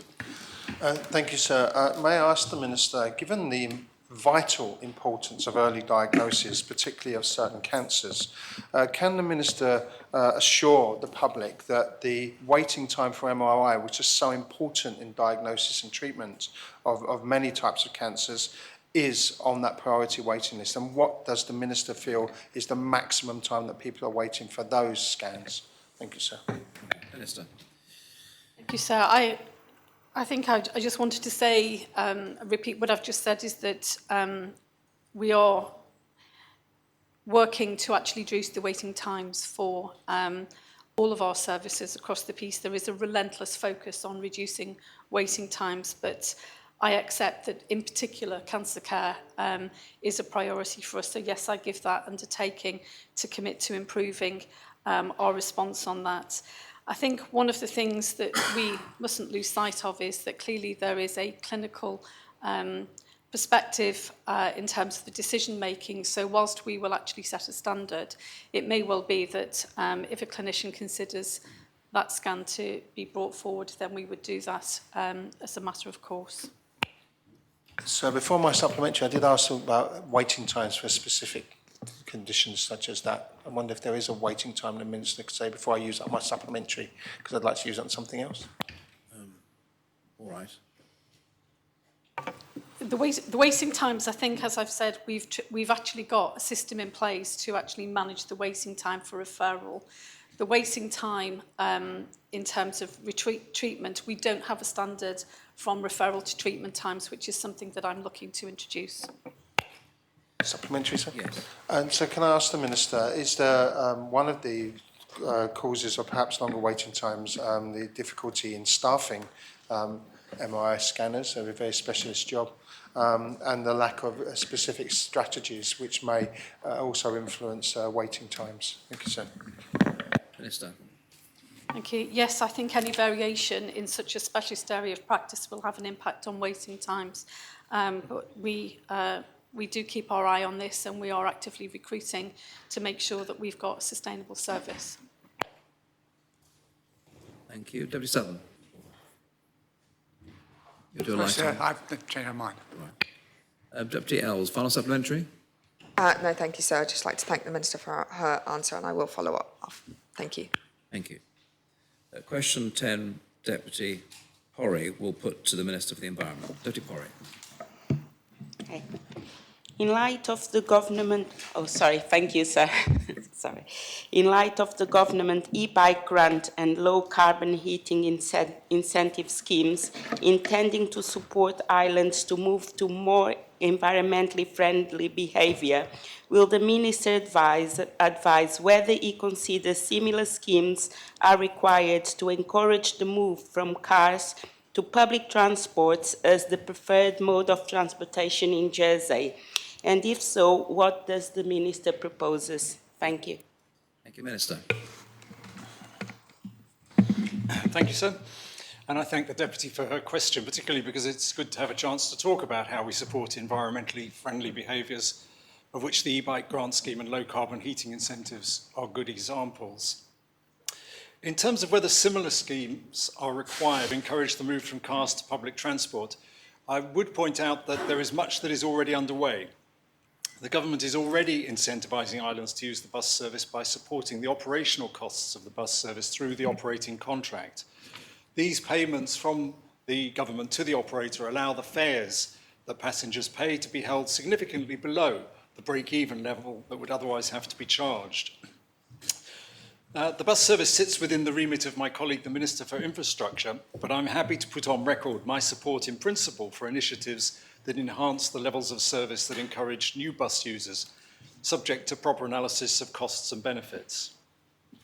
And so far, I would say that work suggests that rather than cutting fares further, the greatest benefit in terms of a modal shift would be provided by increasing the frequency of services on key routes and targeted introduction of new routes where there is a demonstrable need. I'd also point out that our policy on sustainable transport is multifaceted and encourages active travel as well as public transport. Thank you, sir. Thank you. Supplementary. Thank you. Deputy Rob Ward. Thank you, sir. May I ask the Minister, given that the bus contract is currently up for negotiation, and a written question, I wasn't given the numbers on how much we spend on the bus company, sir, because it's still under negotiation, and the link with active travel and our carbon neutral roadmap. Has the Minister had any input in that contract negotiations in terms of the environmental side of his remit and what he would like to encourage and see happen for our public transport service? Thank you, sir. Minister. Yes, sir. I've had dialogue with officers in the infrastructure department, and it is true to say that they are very cognizant of the carbon neutral roadmap and the injunction to, and the sustainable transport strategy, and the new contract is being worked on the principle that it has to meet those objectives. So it's still at a very early stage. Tenders are being invited at the moment, but it is absolutely the case that those aims and ambitions, those wider aims and ambitions, are being built in to the discussions around what that contract should look like. Supplementary. Thank you, sir. One of the reasons that we have the electric bike subsidy and the other subsidy is this nudge theory, I think it's called, to nudge people towards changing their behaviour. So would the Minister agree that the greatest nudge has been made with the £20 bus pass, so a whole generation of young people coming through and moving towards public transport? And would the Minister agree that more is needed in that type of nudge to change people's behaviours early on? Sir, I would say that we need to nudge in lots of different directions, which is why I made the comment in my first answer that the policies that we follow in this regard are multifaceted. Buses will certainly be important for lots of people, and certainly my son caught the bus home from school yesterday from town from his first day at a new school and seemed to have no problem with that, and make use of his bus pass. So I'm well aware of the benefits of that initiative, but I would say that we need to nudge in lots of different directions, and that includes in terms of people when they're buying cars, that we will want to nudge them in the direction of EVs. We will also want to look at whether or not we can incentivize car clubs and similar shared ownership schemes. So I think there's lots of things we can nudge towards, and I would encourage a sort of a focus that is a broad approach rather than a narrow focus. Thank you. Deputy Coles. Thank you, sir. Given that the e-bike lottery coupons, only around 23% were redeemed from the first round of the lottery, has the Minister considered any alternative distributions of this scheme? And if so, what are they? So I am happy to answer that. I'm not sure it's directly follow-up to a bus question, but I'm happy enough to answer it on the basis of sustainable transport policy in general. Well, I mean, the preface to the question spoke about the e-bike initiative. So I don't think it's an inappropriate question to ask. The question about e-bike, the success or otherwise of the e-bike incentive, it's worth remembering why we ended up with the lottery. The lottery was a response to the fact that a previous e-bike incentive had been done on a first-come, first-served basis and had been massively oversubscribed, and so the money ran out very quickly. And there was therefore considerable consumer unhappiness that, if you didn't happen to get your name down in the first couple of weeks, you missed out. So the lottery was an attempt to get around that. I think, we're reviewing that. We're reviewing that because what the risk is with the lottery is that a lot of people put in speculative bids for e-bikes without necessarily much intention of using it, and that may be preventing people who have a definite desire to buy an e-bike but aren't successful in the lottery from getting their allocation. So we are reviewing that. And I'm not sure if that has answered the question, actually. I think it has, yes. Supplementary? Deputy Coles? No, sir. Yes. Deputy Feltham. Thank you, sir.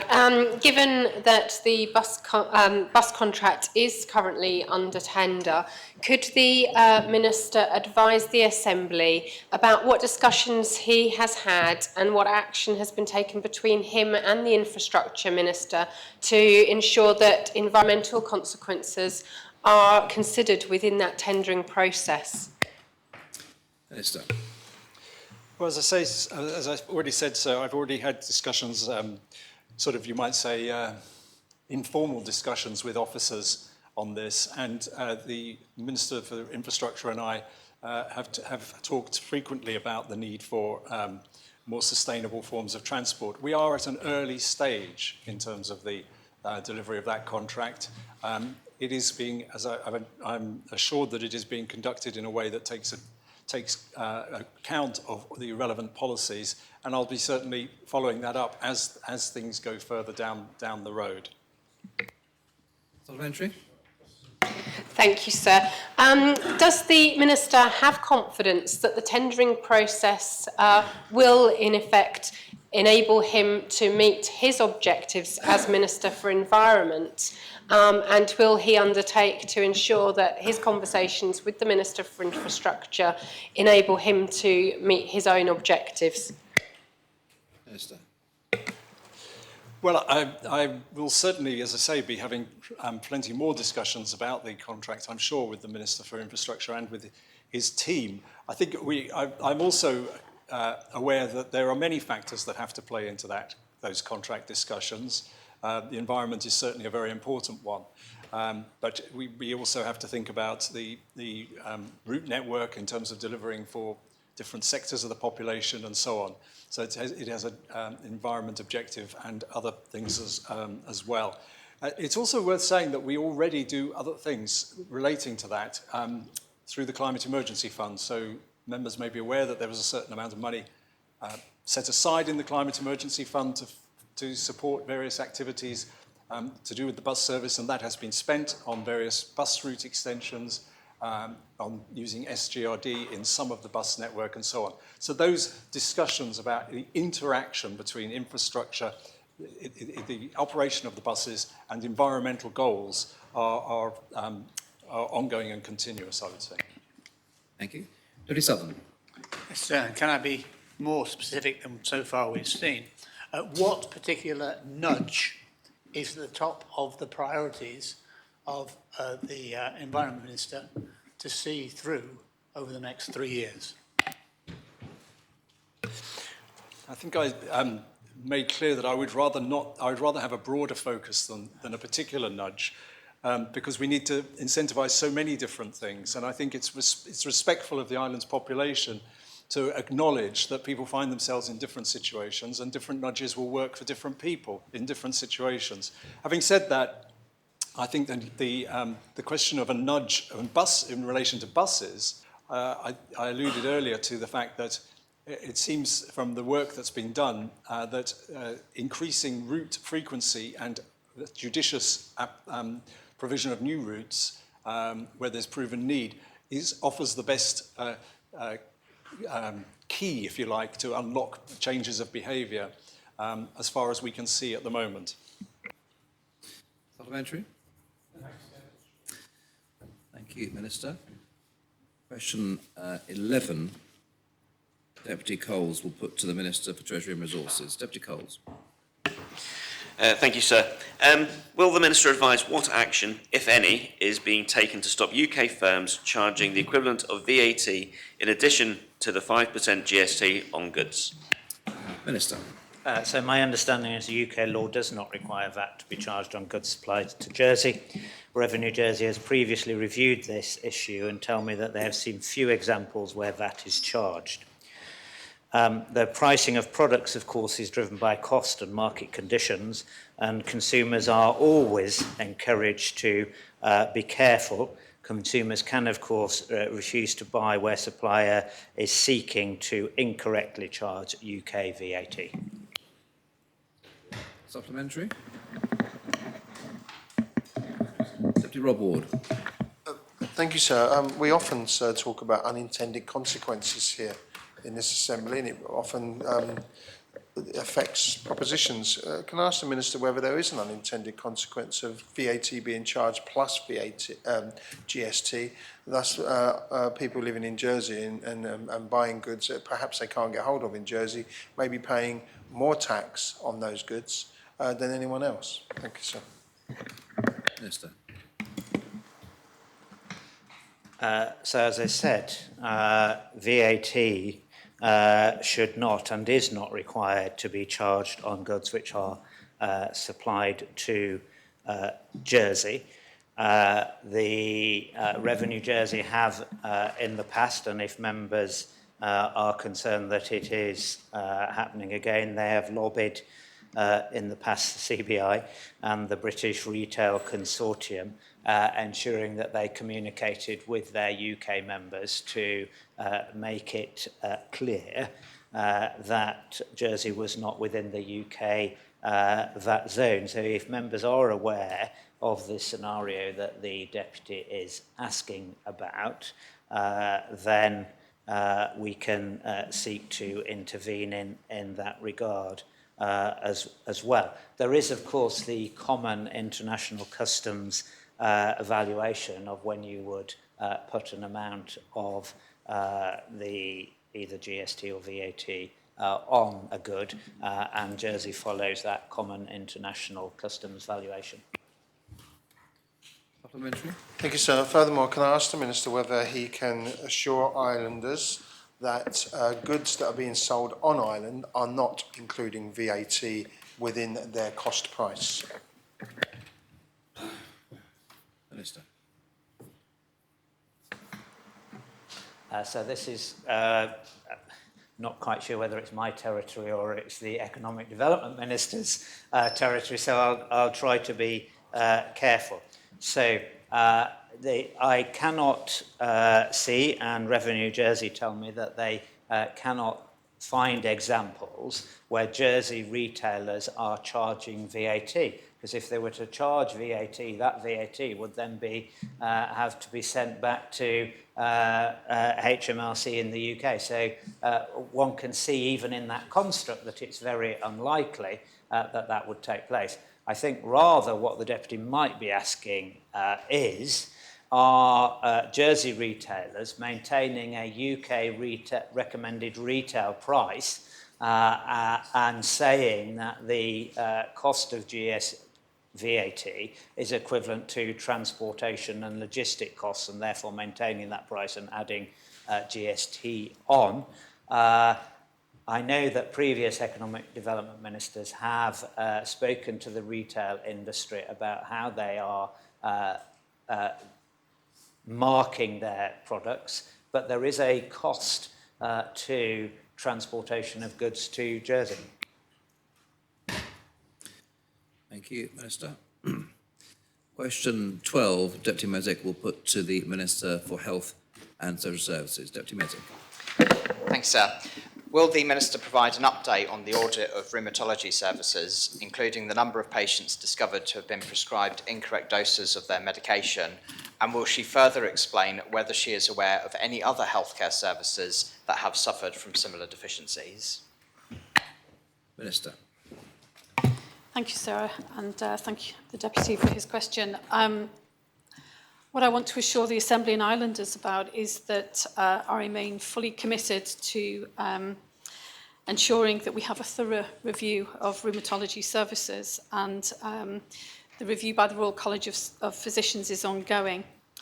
The Royal College have recommended that HCS should audit the records of patients on biological drugs to check and confirm their treatment and care as advised on the 18th of May. These patients have had their present care and treatment reviewed by professionally trained specialist rheumatologists to ensure it is appropriate. What I can assure the Deputy is that once the audit has been completed, which we now expect to be the end of July, there have been some issues around circumstances in which one of the doctors could not complete due to a family crisis.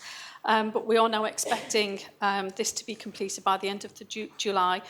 The results need to be quality assured, and then we'll be able to confirm the findings regarding the inappropriate prescribing of biologic agents. Whilst I'm not aware of any concerns of inappropriate prescribing in any other services in HCS, the report into clinical governance within HCS, which I published last year, highlights the scale of the improvements that are required so that we can be assured that we have got high quality and safe healthcare that islanders deserve. Thank you. Supplementary. Thank you, sir. I thank the Minister for her answer, and the revelations about rheumatology services, I think, can understandably cause anxiety about whether the underlying issues that cause those problems exist in other parts of the service, record keeping being quite a key one there that could easily be applied elsewhere. Could I ask the Minister what she and her team are doing right now to assess whether those same problems or same issues that caused those problems with rheumatology exist in other healthcare services, and what assurances she can give us that those will either be uncovered or found to not be a cause for anxiety? Minister. Thank you, sir. In response to the review into clinical governance arrangements, we have actually set up a whole work stream to establish the appropriate performance management, auditing and review of clinical care across all specialties. As you can imagine, this is actually taking some time. It will be data reliant, but will be strengthened by the oversight that the board will provide, who will have a relentless focus on the indicators of quality and safety. And it's on that basis that I will be able to account for the Assembly on the areas of concern that the Deputy's highlighted. Deputy Coles. Thank you, sir. Can the Minister confirm whether or not we have a permanent rheumatologist specialist now on island? Minister. Thank you. Yes, I'm delighted to say that we have actually recruited a full-time rheumatologist. I will be making a press statement about that later today. Dr. Sophia Tosinudu, who trained in the medical school at University of Ioannina in Greece, will join as head of rheumatology on the 17th of July. Thank you. Supplementary. Final supplementary, Deputy Mesic. Thank you, sir. Thank you. Thank you, Minister. Number 13, question 13, Deputy Scott will put to the Chief Minister. Deputy Scott. Thank you, sir.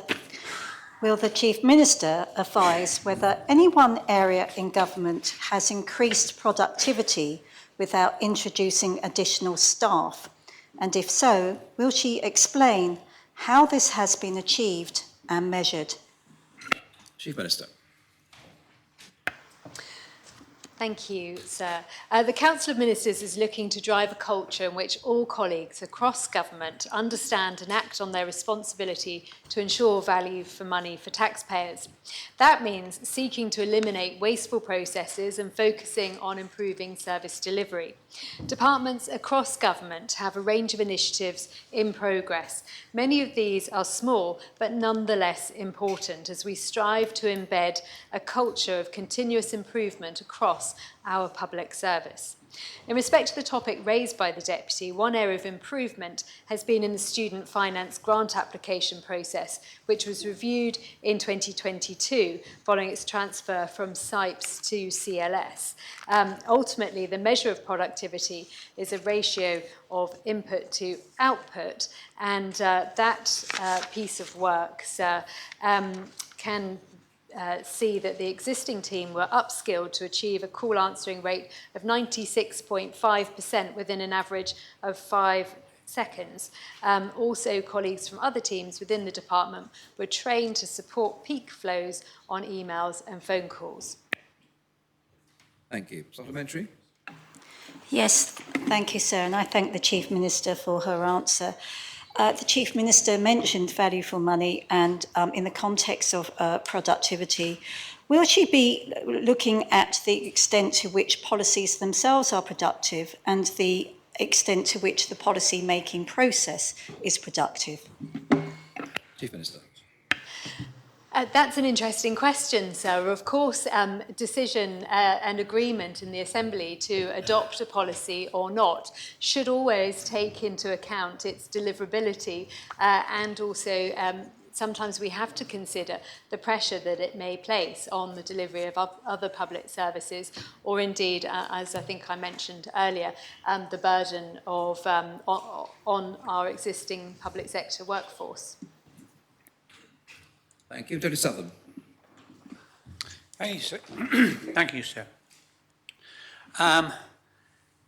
Does the Chief Minister recognise that productivity has been flatlining for the past 20 years and that government after government after government, minister after minister, have failed to revive productivity measures within the island without introducing extra staff? It's not happened. Is that the case? And does the Chief Minister recognise this? And is she not actually chasing a chimera? Chief Minister.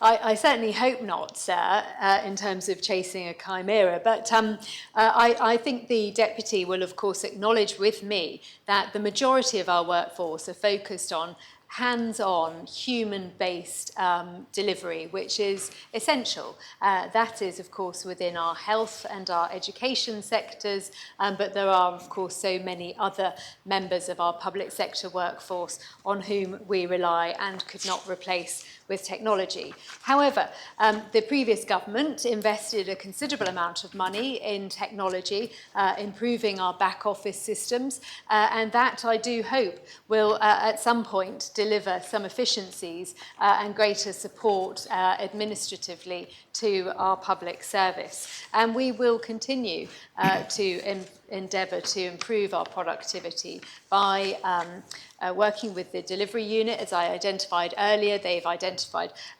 really simple processes that can not only improve the speed with which we recruit people to our public service, but also help them to feel better part of our organisation right from the beginning of their interaction with us. It's all very warm and woolly, but can I focus on something specific? It is no good having a group of people answering the telephones and they manage to tick the box that says answered with in less than 5 seconds. The real measure is and what was the quality of their response, not 5 seconds or 10 seconds or otherwise. Can the Minister suggest that quality of response is the measure that we need, not efficiency savings? So one of the values of the organisation is customer focused, and indeed I think we had a debate about that in the Common Strategic Priorities debate, and so the Assembly is very familiar with that. And of course customer satisfaction is very important, and it is something that we do take time to gauge and to monitor and measure. So I can point the Deputy to Revenue Jersey, where they have adopted a new form process for customer inquiries, and that indeed has received 5 stars in terms of customer satisfaction feedback. Thank you, Deputy Rob Ward. Thank you, sir. It's just a question about productivity. So I always think, sir, that it might be in the Trigger School of Productivity. Trigger was a road sweeper for 30 years and he had 1 broom, sir, but he had 5 different heads and 26 different handles. And I wonder whether that's the problem with this question. May I ask the Chief Minister, what is the definition of productivity that we're using? An ecological term is an increase in biomass. Perhaps there's more truth in that in terms of our workforce than we'd like to admit. So can I ask for the definition of productivity that's being used here, sir? Thank you, sir, and that's a great example. I was very fond of Only Fools and Horses in my youth. But so, of course, productivity in this instance in relation to public service is, as I identified earlier, the ratio of input to output. And with the technology advances that we are seeing, there is great potential to improve our output with less input. Just a couple of weeks ago, I was fortunate enough to visit a large financial institution where they have seen increased productivity to a very great extent through the simple process of improving administrative processes using technology, and that has all been delivered by a homegrown talented team who are now rolling out their experience and their developments to the rest of their organisation, which is global. Supplementary. Yes, thank you, sir. Can I ask the Chief Minister whether she has a picture of where ideal productivity is, or are we not just simply creating a world of consultancy where we come and told us yet again that you can be more productive by doing this and we're throwing money at it? So at what point is the workforce doing enough and they can go home and have a rest? Thank you, sir.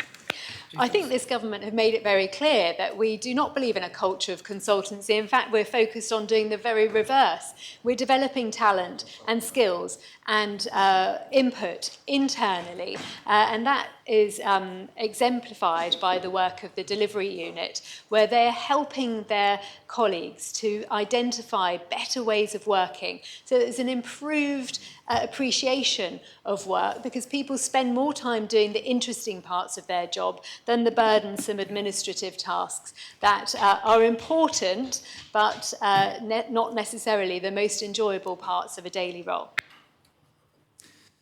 Deputy Scott, final supplementary. Thank you for the contributions to this question.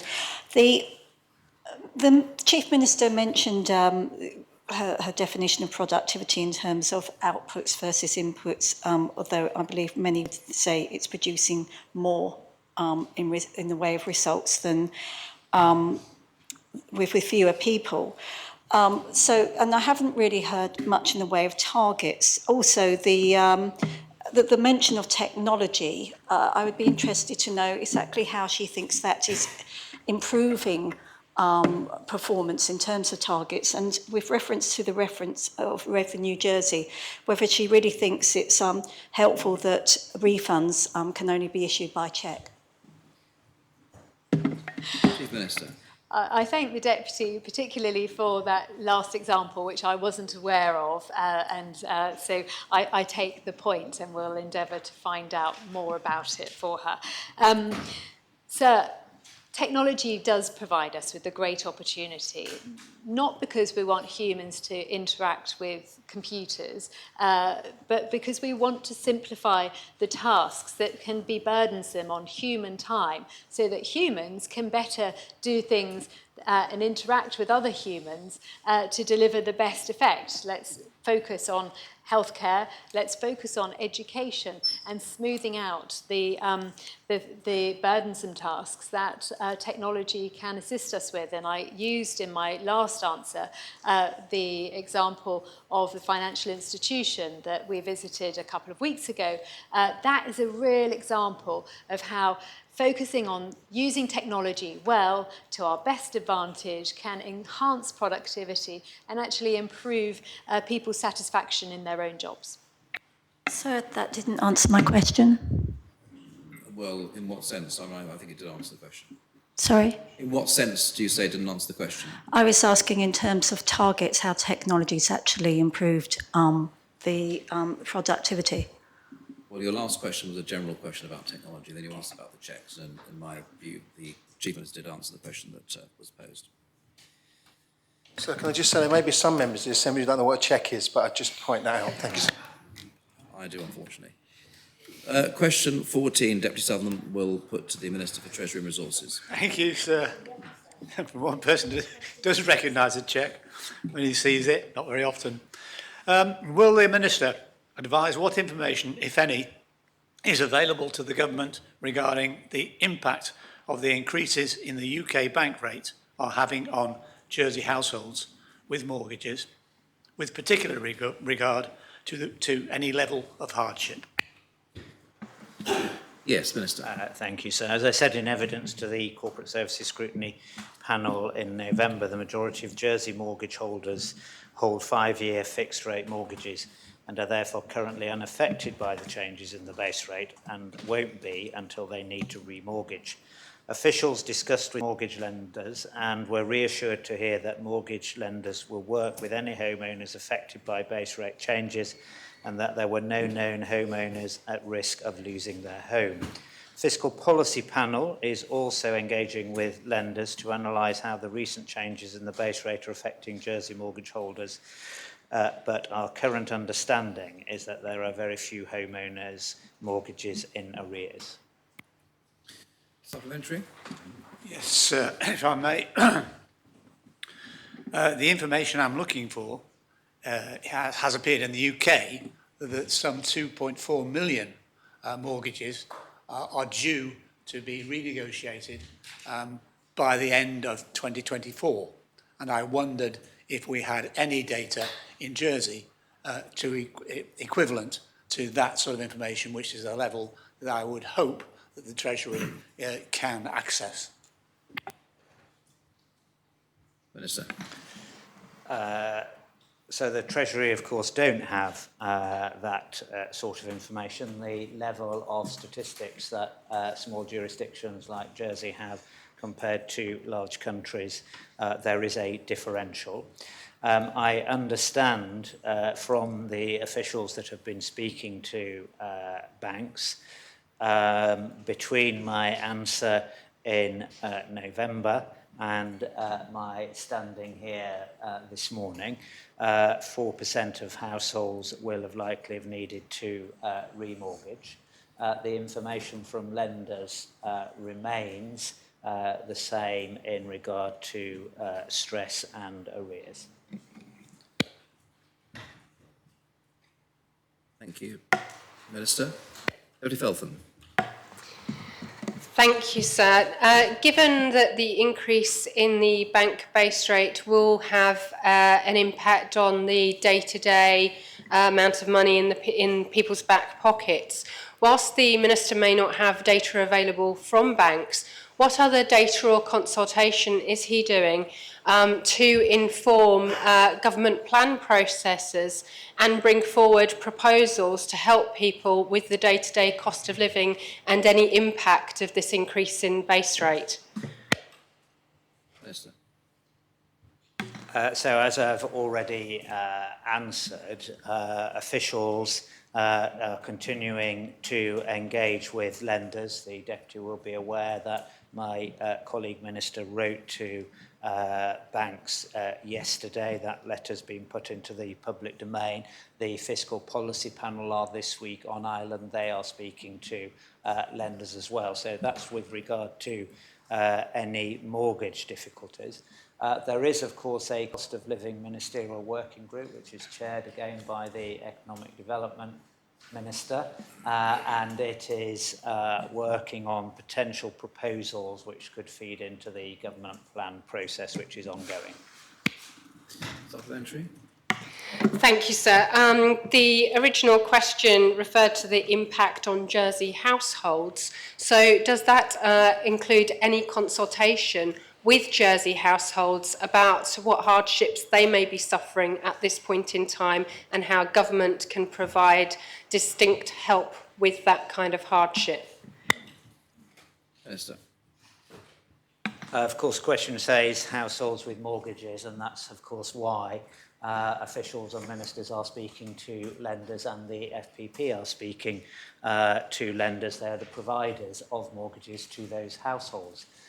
With regard to ongoing consultation, my experience is that islanders are not quite in coming forward with their concerns, and we, of course, have had the recent statistical publication around cost of living difficulties that islanders are facing.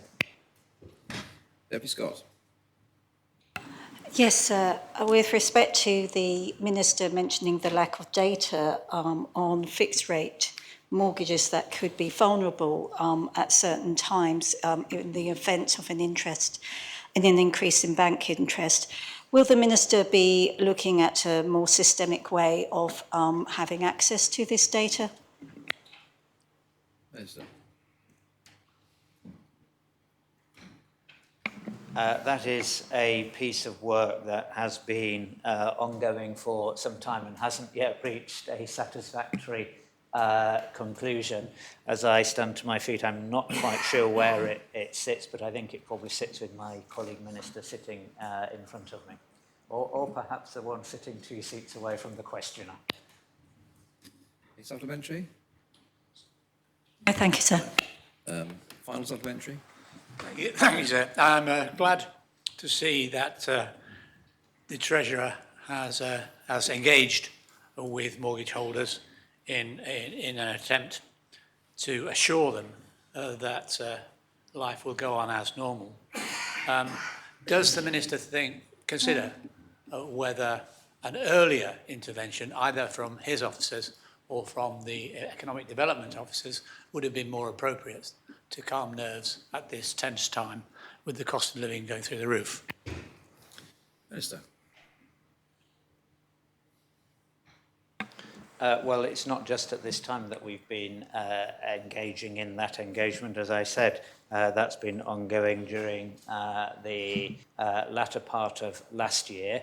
But of course, it was happening before that as well, as we started to see the great difficulties that islanders were facing with cost of living, and it was the premise behind why we introduced the mini-budget in the first place.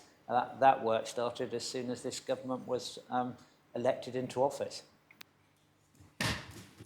Thank you, Minister. Deputy Rob Ward will ask question 15 of the Chair of the States Employment Board. Deputy Ward. Thank you, sir. Would the Chair explain whether it is his or her assessment regarding who's answering that the recruitment and retention crisis was being fuelled by below inflation pay deals mixed with an unsustainable increasing workload as recently reported? Thank you, sir. Thank you, sir. Sir, Jersey, like other jurisdictions, faces a challenge rather than a crisis when it comes to recruitment and retention of teachers. We have worked hard in recent years to recruit additional teachers and additional teaching support. Pay for teachers and head teachers has gone up more than any other group apart from nurses in that period of time. And we've also invested heavily in training. Another feature around retention was around career development. A further £1.2 million has been invested in professional development. So we're doing many things in many areas, sir, to both recruit and retain staff. Supplementary. Thank you, sir. Can I ask the Assistant Minister whether he will sit down with teachers, head teachers, all of the representatives of the teaching profession that is being driven to strike, and tell them that he does not agree that there is a crisis, and explain why the consistent below inflation pay deals and a sustainable workload is not something they should worry about. Sir, we as the State Employment Board meet with all representative bodies on a quarterly basis. Our next scheduled meeting with teachers is scheduled for this Friday, where we look forward to exchanging with them. Teachers' pay has increased since 2013 by 22.5% on basic pay against inflation of 24.1%. And as I've mentioned earlier, we have recruited additional teaching assistants. The delivery unit has worked tirelessly to ensure there are no vacancies currently for teachers and assistants. We agreed at our last quarterly meeting with the teachers when they raised the fact that their terms and conditions had been due to be reviewed in 2019, that we would do a review of terms and conditions, and that work has already started. Deputy Mezek. Thank you, sir. Does the Vice Chair consider that the most recent offer made to teaching staff constitutes a real terms pay cut? So we believe that the pay offer made to teachers, the same as made to other public sector workers, is a reasonable approach. In fact, sir, one of our offers would have seen some teachers' salaries rise by 12.1% with a flat pay across the board. That offer was rejected, and we are still at the table, sir. We invited the unions to join us at conciliation. We went to conciliation. 2 days after that conciliation, we were told by one of the unions that they were going to take strike action whilst we were in conciliation. When we heard about the strike action, sir, we offered arbitration. We are still waiting to hear back from one of the unions, but one of the other unions has said it's premature. Supplementary. Yes, sir. It's going to be the same question again because it wasn't answered. It may well be that a pay offer can be considered reasonable by some, but reasonableness can be subjective. My question to the Vice Chair was, and still is, does he regard the pay offer that has been made to teachers, that is at the centre of this dispute now, to be a real terms pay cut? Thank you, sir. Sir, the pay offer is a fully consolidated pay offer of 7.9%. Sir, it does not match the rate of inflation, the current rate of inflation, but we have got a responsibility, sir, to make sure that things are affordable and sustainable. We're trying to put more resource, more investment into education, and that is what we aim to do, sir. Thank you. Deputy Sellier. Thanks, sir. The Constable said that the offer is reasonable. Is he suggesting that teaching staff who have balloted to take industrial action are therefore being unreasonable? Thank you, sir. Sir, in terms of ballots, sir, one of the unions had a 51% turnout, and out of the overall membership, around 43% of staff voted in favour of strike action. So certainly, sir, the mood amongst teachers is mixed. I don't believe it's unreasonable for trade unions to take action when they feel it's necessary. I would much prefer them to sit around the table with our negotiating team and carry on the dialogue. Supplementary. Deputy Southern. Thank you, sir. Does the Assistant Minister not consider that the words affordable and sustainable mean what he takes them to mean. And they are weasel words that say, in fact, if you want a pay rise, your terms and conditions will be reduced. Because that's the reality, is it not? So the reality is, sir, that we've improved the terms and conditions and have committed to negotiating further the terms and conditions. Sir, investing over £1 million, additional £1 million in professional development is not about reducing terms and conditions. Investing £1.9 million in maternity and paternity leave is not reducing terms and conditions. So the teachers still benefit from a final salary pay pension scheme, the only group on our pay list. Thank you. Supplementary.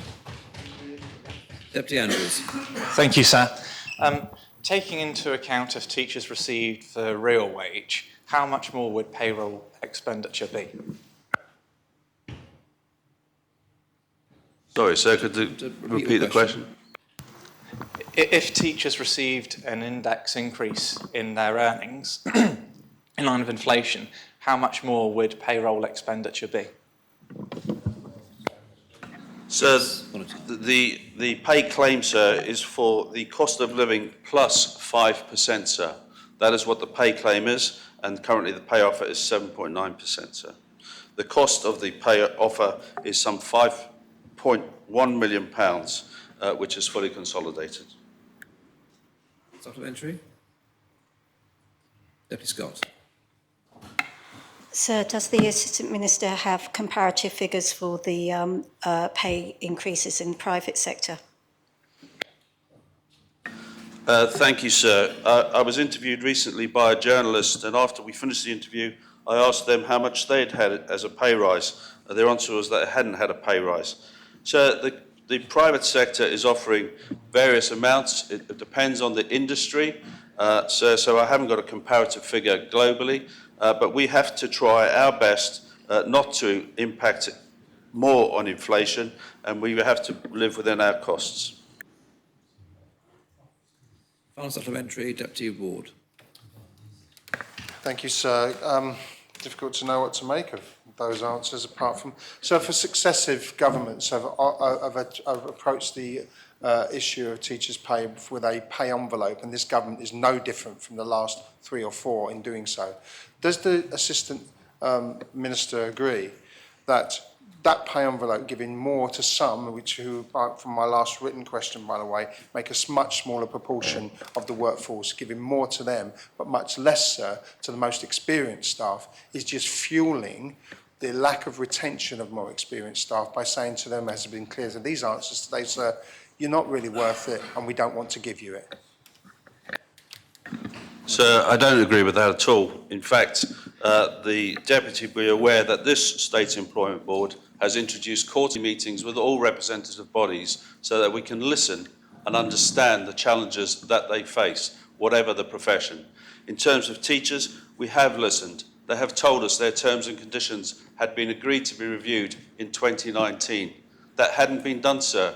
This State Employment Board has agreed to do that, sir, and I believe that we're trying to work collaboratively with all the trade unions across all of the sectors. Thank you, sir. Thank you, Conatard. Question 16, Deputy Feltham will put to the Chair of the State's Employment Board. Deputy Feltham. Thank you, sir. Given the anticipated strike action by teachers on Wednesday, the 5th of July 2023, will the Chair advise what actions, if any, have been taken in recent months to address the concerns of teachers over pay? Thank you, sir. So we started negotiations back in October. So we have to, before we enter into a negotiation, we consider the market conditions, the cost of living, the affordability, and a number of other things. We've been benchmarking salaries, sir, and I can tell members that the pay offered for a qualified entry-level teacher in Jersey is some 26% higher than in Guernsey. And the pay for the top of the scale without any allowances is some £8,400 more than offered in Guernsey. These rates are also very competitive against inner London. So, sir, we do benchmark. We have gone into conciliation, as I've explained. We've offered arbitration, and our doors are still open for discussions. Thank you, sir. Supplementary. Yes, sir. Could the Assistant Chief Minister please inform the Assembly what specific concerns were raised by teachers during negotiations? Sir, the negotiations are carried out by the civil servants, the professionals. During our negotiations, our discussions with civil servants, there's been concerns about retention and attraction of STEM subject teachers in secondary schools. There's been concerns about workloads, and we're looking at all of those things, sir, as part of the terms and conditions in the wider discussions. Deputy Rob Ward. Thank you, sir. Can the Deputy Chair, sorry, so I'm getting the title wrong, I apologise, confirm that during these negotiations that are undertaken by officers, officers have the ability to offer more in those negotiations, or are they sent into negotiations with a fixed position from which they are not enabled to shift from? So our negotiating team are very experienced people, and they are able to come back with suggestions and go into those meetings with suggestions, sir. Currently, the policy of the State Employment Board is to offer the 7.9%, and we continue. That is why, sir, we offered to go to arbitration, sir, because we feel that it's a fair offer. Our employees' representatives don't believe it's fair, and we offered for independent arbitration. That offer is still open, sir. Thank you, Deputy Ward. Thank you, sir. So the officers that are negotiating, can they come back and suggest to you more, or are they set a fixed envelope from which they can negotiate? And therefore, sir, is that negotiation? So I believe I've demonstrated that there is negotiation, because one of the offers would have seen some members receive up to 12% increase. Sir, of course, officers can come back with feedback and suggestions and ideas. They are mandated to go in with a specific amount, sir, but if they come back with suggestions, it's something that the State Employment Board would clearly listen to. I'm not saying that we would change our mind, but we'd certainly listen. Thank you, sir. Final supplementary. Deputy Feltham. Given the strength of feeling that we have seen from teachers around these pay negotiations, what suggestions did officers come back to SEB with, and why did SEB reject those suggestions? Sir, the suggestions from the trade unions, their pay claim, sir, remains at cost of living plus 5%, sir. We don't believe those to be reasonable. So we are looking at whether we can enter into a longer term deal in future pay years, but we are trying to negotiate for this year's pay deal, already several months behind. And in terms of the level of feeling, sir, one of the trade unions had a 59% turnout and the other one had a 51% turnout, sir.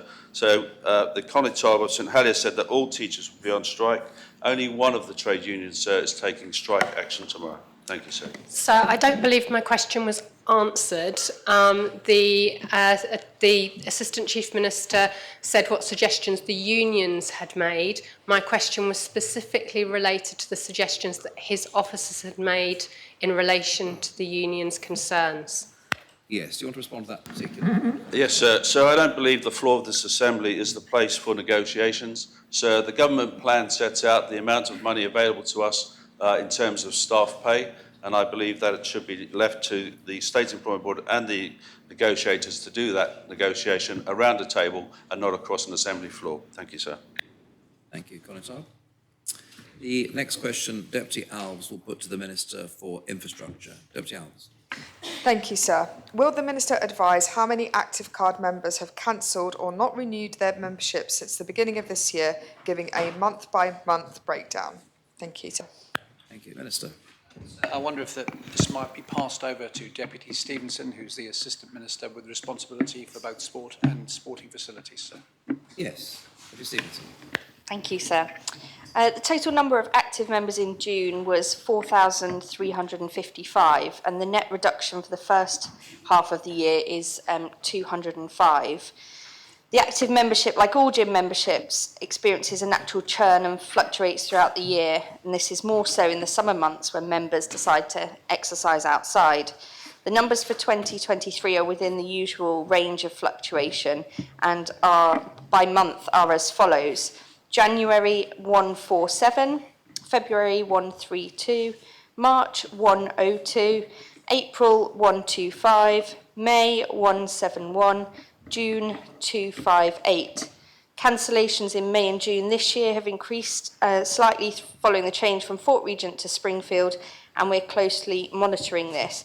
I'd also point out that those figures obviously don't take into account new sales. As an example, in June there were 241 new sales, so actually only a net reduction of 17 in that month. Overall, the active membership figure is higher than in 2021 and 2022 and remains strong, and the facilities are well used by the public. I'd be very happy to circulate more detailed figures to States members. Thank you. Supplementary. Yes, please. Thank you, sir.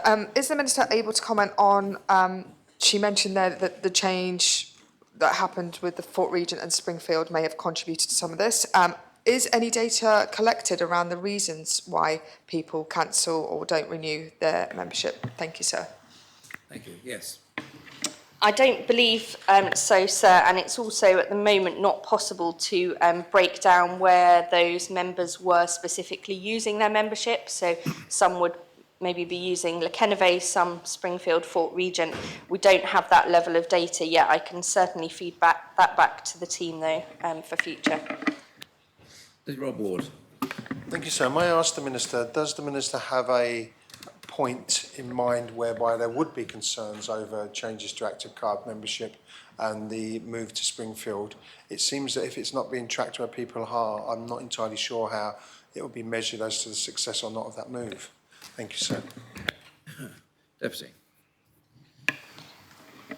As with any major move of facilities, it was always expected that there would be an impact. There were those who did freeze memberships in the immediate run-up to it and may have since cancelled them. There's also new members. We've seen a huge increase on social media interest around Springfield as well. So it's a very difficult thing to quantify on both sides of the coin why people may decide to join and why people may decide to leave as well. What I would say at this stage is neither I nor the officers have any cause for concern about the offering at Active. It remains strong, it remains well used. Officers continue to monitor and engage with those providing feedback about the new facility at Springfield and will continue to do so.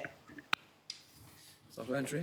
Thank you, sir. Yes, I must wonder whether the Assistant Minister can confirm how long-term that will be monitored, because as was mentioned, it's difficult. Yeah, of course it's difficult, but we do need to understand whether or not that move has been a success and had a significant effect on the use in that area. Anecdotally, we are being told as local constituency deputies who have a drop in there, that there has been a drop in use of the facility. I just wonder how the Minister is going to track that. Thank you, sir.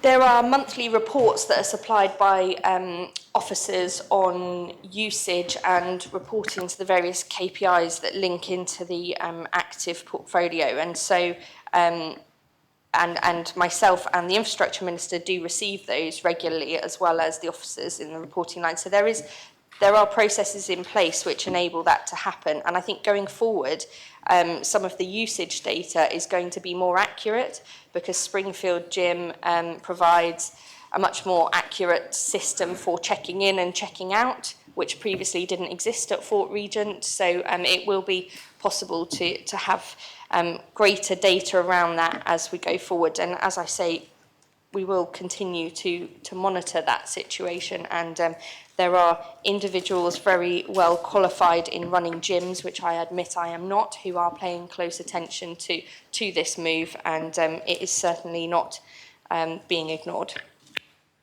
Thank you. Deputy Secretary. Thank you, sir. So we know that there has been a net decrease in memberships for Active, and I'm slightly concerned that the Assistant Minister says that they're confident there isn't a systemic problem, but they don't have the information as to why people are leaving. Would she take, I think, Deputy Alves up on her underlying suggestion in the question, is that that the department should be asking when people cancel or don't renew their membership, exactly why they're doing that. Similarly, and when they do join, as to why they're joining, because does she accept it's quite standard procedure for companies and service providers when you go to cancel a subscription, whatever it's for, to have a tick box asking why it is you're cancelling, and would she seek to reflect that back to Active as a constructive suggestion? Deputy. Thank you, sir. I think, as I did say in my first answer, absolutely I will feed that back to the team. There may well be something in place that does ask the question that I'm just not aware of today, but I'll find out and feed it back. Yes, I agree, it's something that is useful. I would also say that there's perhaps sometimes as well more than one reason which play into it. You know, a tick box doesn't always provide the full data, but speaking to people on the ground and having real life conversations is also a valuable way of gaining an insight. That brings the period for oral questions on notice to an end. We now move to questions to ministers without notice, and the first period of questions is for the Minister for Economic Development, Tourism, Sport and Culture. And the first question is from Deputy Rob Ward. Thank you, sir. May I ask the Minister, recently he was quoted about the brain drain, to put in inverted commas, and said that one of the things to do about educating our children playing is that and I quote, the grants may convert to loan after 5 or 10 years. Is this something that the Minister is hoping to pursue? And if so, what will be the success criteria of taking this action? Thank you, sir. Minister. Sir, I made it very clear when I made those statements that this was a personal thought and not in any way government policy. I think that we do, as an island, need to understand and look at not just the use of our resources in terms of where are we spending our money and where are we getting the best return for that money, but also in understanding how we can make sure that young islanders stay in the island or choose Jersey as their future. The brain drain that I was referring to is the statistic that 50% of islanders that go to university don't return to the island. That is, in my opinion, a brain drain, and it's something that I'm incredibly disappointed with. I am hugely supportive of islanders leaving Jersey and gaining experience elsewhere. I think that's something we all benefit from, something I've personally benefited from. But I would love to see islanders choosing to return. I made a really simple statistic public during the election campaign, and that was, of all my cousins in the island that have been educated and brought up here, I'm the only one left in Jersey. All the rest, they are all graduates and they have all left Jersey, and that is the case across many households in the island, that people don't come back. And it's just something that I wish to see us address, and I would like to, because I would like to see young islanders choosing Jersey. Those are the things I was referring to, sir. Thank you. Supplementary. Thank you, sir. I do note that the Minister did say that he was talking to other ministers about his idea, but the issue was about getting return on investment. How would the Minister for Economic Development talk to other jurisdictions who may say, well, if you're going to take our graduates to work in your economy, you'll have to make some sort of return on our investment in doing so? Is this not simplistic economics that requires a wider consideration of its implications? Thank you, sir. Minister. So, of course, Jersey receives the benefit of other people's education systems, other countries' education systems. That's absolutely right, and I'm incredibly grateful for that too. People have choices they can make. They can choose wherever they want to live in the world. I am just saying that I believe it is right for this island, this government, to stand up to young islanders and say, Jersey's an amazing place. We would like you to choose Jersey because we would like you to see your future in this island. That's something I'm proud to say to young islanders, and that's something that I want this government to be saying to young islanders. Thank you, sir. Deputy Luce. Thank you, sir. So the growing of hemp in Jersey fields is great for crop rotation and producing nitrogen, but not only that, it helps with carbon sequestration, soil remediation, it's a superfood, provides biofuel, hempcrete, clothing and paper. Does the Minister agree with me, sir, that the loss of the Jersey Hemp Company is a great disappointment? Can I ask him what efforts he's made to stop that happening? Minister. Sir, over the past years, I've been a member of the States of Jersey, the States Assembly, who has consistently championed this company, Jersey Hemp. I brought an amendment in the Island Plan to try to make sure that Jersey Hemp could remain at Warwick Farm. So my belief in this as an excellent company for the island has been proven over many years now, sir.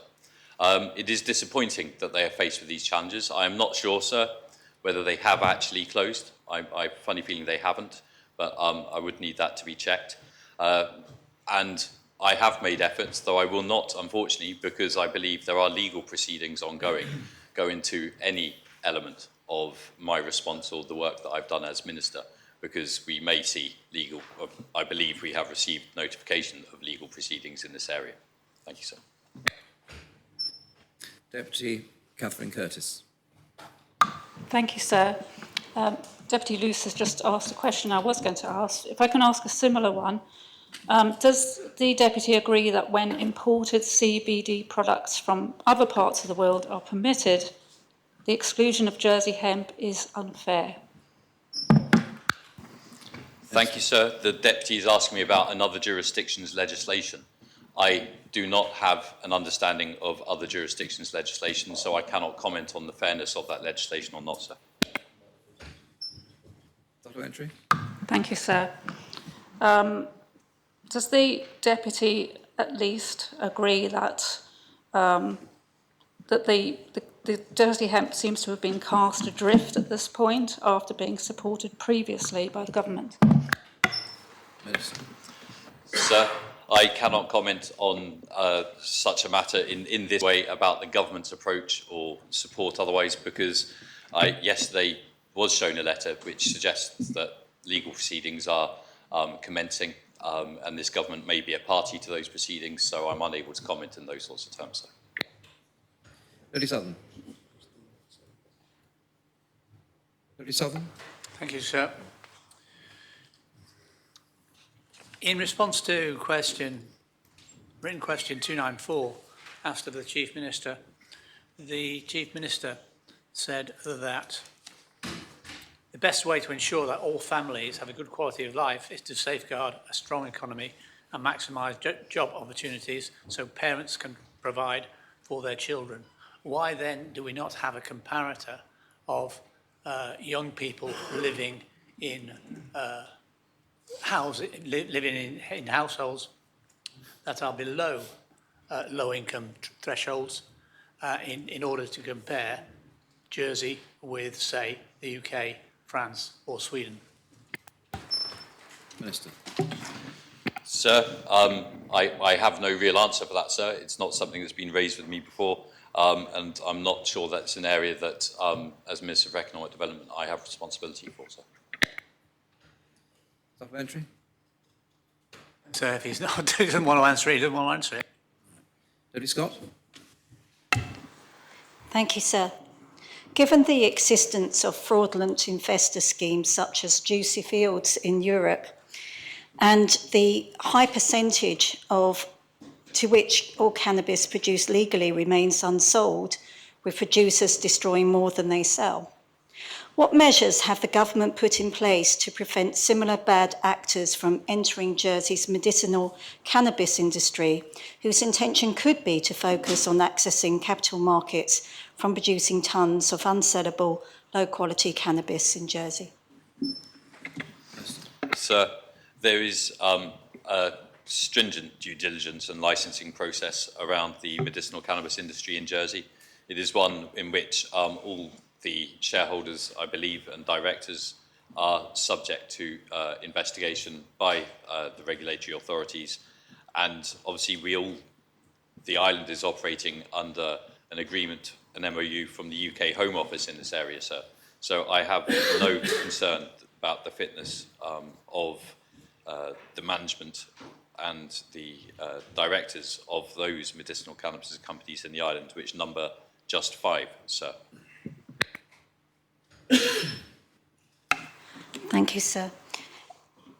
Given the extent to which the greater the extent that cannabis is produced and its impact on quality, will the Minister consider a shift from the farming of cannabis production as agricultural and commit to supporting implementation of standard World Health Organization controls on production and all local applicants for a Home Office production licence demonstrating competence in pharmaceutical quality systems.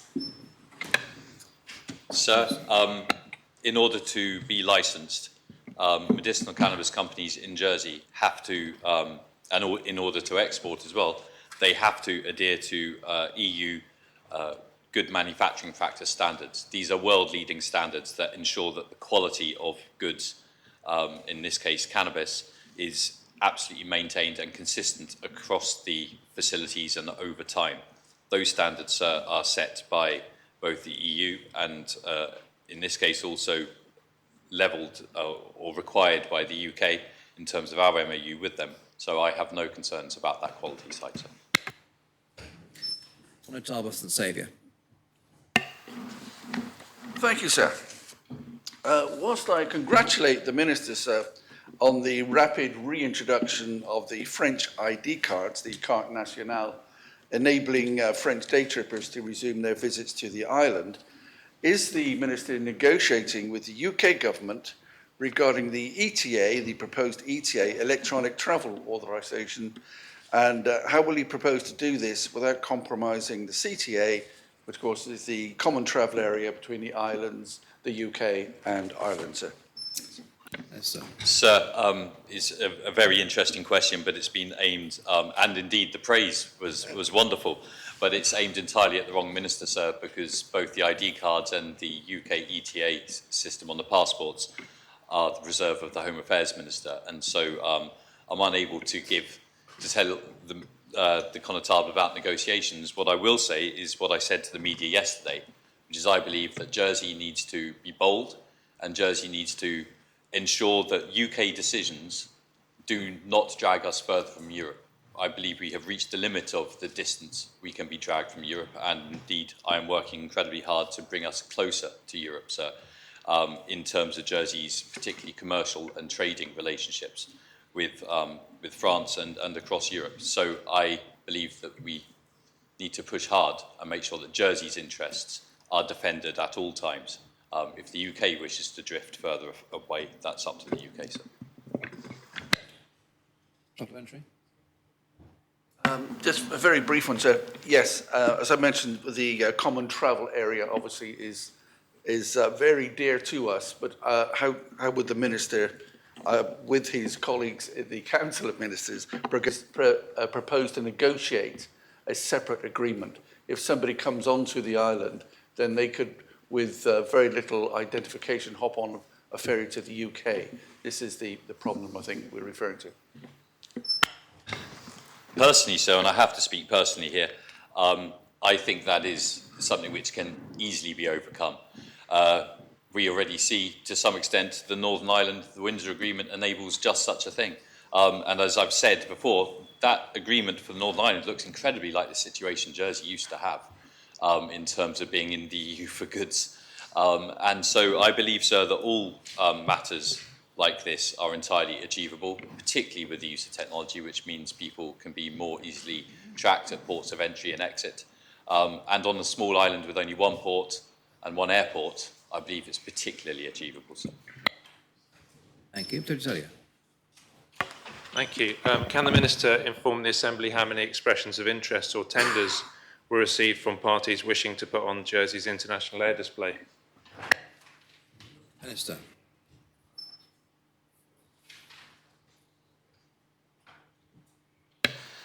Double checking, sir. Quickly reading my notes. 4, sir. Supplementary. It's good that it is within his remit, that question. So, can I ask, what is the policy for his department in asking organisations who have maybe traditionally put on events in Jersey on an annual basis? We might think not just of the air display, but also the Battle of Flowers, the International Festival of Motoring are just 2 examples. There'll be many others. Is it going to be the case that all of those organisations all of those events which want to be put on need to go out to tender? And if not, where's the level playing field?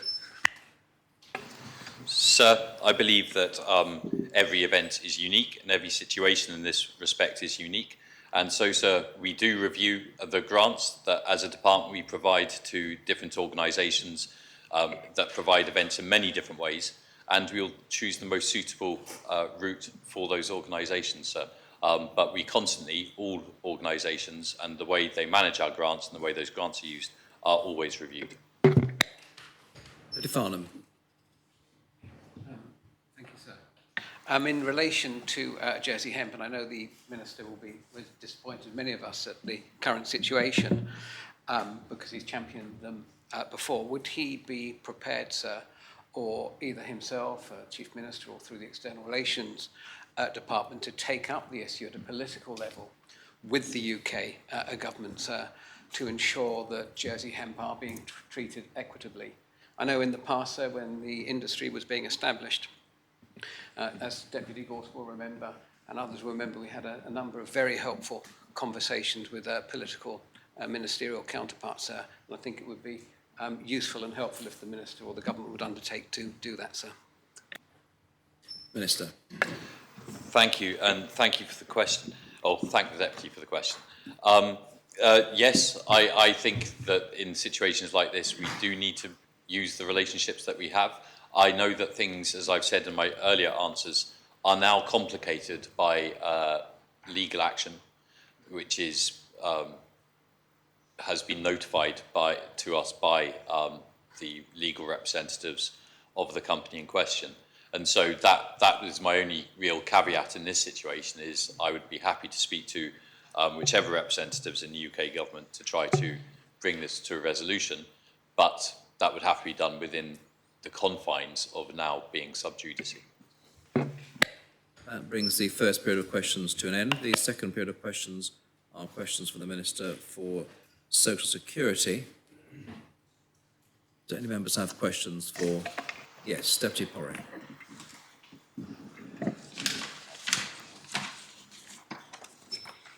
Thank you, sir.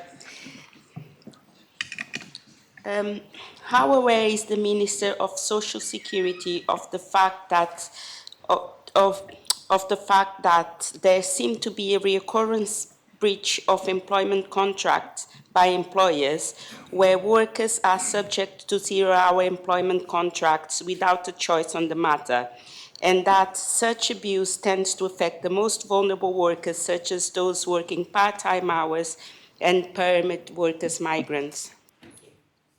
Thank you, Deputy. Sir, I thank the Deputy for her question. Firstly, if I could cover the situation regarding people who have come here on work permits. People who have come here on work permits must be engaged on a 48-hour contract, and it is unlawful for them to be engaged on a 0-hours contract. That is not permissible under the terms of the work permit, so that should not be occurring. And I believe Jersey Customs and Immigration Service will look at these matters very carefully. I'm not aware of other abuses. There may well be... 0-hours contracts work very well for some employers and for some employees. Where they are being abused, then the main area where the Employment Forum suggested an amendment was simply to allow an employee who was regularly working a consistent work pattern to be able to go and ask for that work pattern to be recognised in an amended contract. I have signed a request for law drafting to put that into law, and I would expect to bring that before the States in the next sitting. After the summer recess, sir. Thank you. Supplementary? Right now, thank you. Thank you. Deputy Taddeo. Thank you. Much is being made from government that the move to independent taxation is being done for grounds of equality and to avoid coercion in relationships. Does the Minister accept that the same argument can be made for income support claimants being able to claim in their own right and not being assessed on other members of their family's income as to whether or not they can claim? Minister. Thank you, sir. I think that's a slightly different question. I think it's very common in many jurisdictions to assess income support depending on the household as a whole and not per individual. Thank you. Thanks. I didn't ask whether it was common in other countries. I just asked about, particularly when it comes to equality and coercion in relationships, how can it be right in the 21st century for, let's say, a woman who doesn't have her own income, who may stay at home to look after the children as part of an arrangement, who has perhaps a wealthier husband but who gives her no money, who's possibly in an abusive relationship and wants to start getting her own money together to be able to leave that abusive situation, to be told by income support, I'm sorry, you don't qualify because your household, your husband earns too much. Is that not exactly part of the same problem that government is seeking to address? And would she therefore commit to taking this issue seriously and look to actually look into that?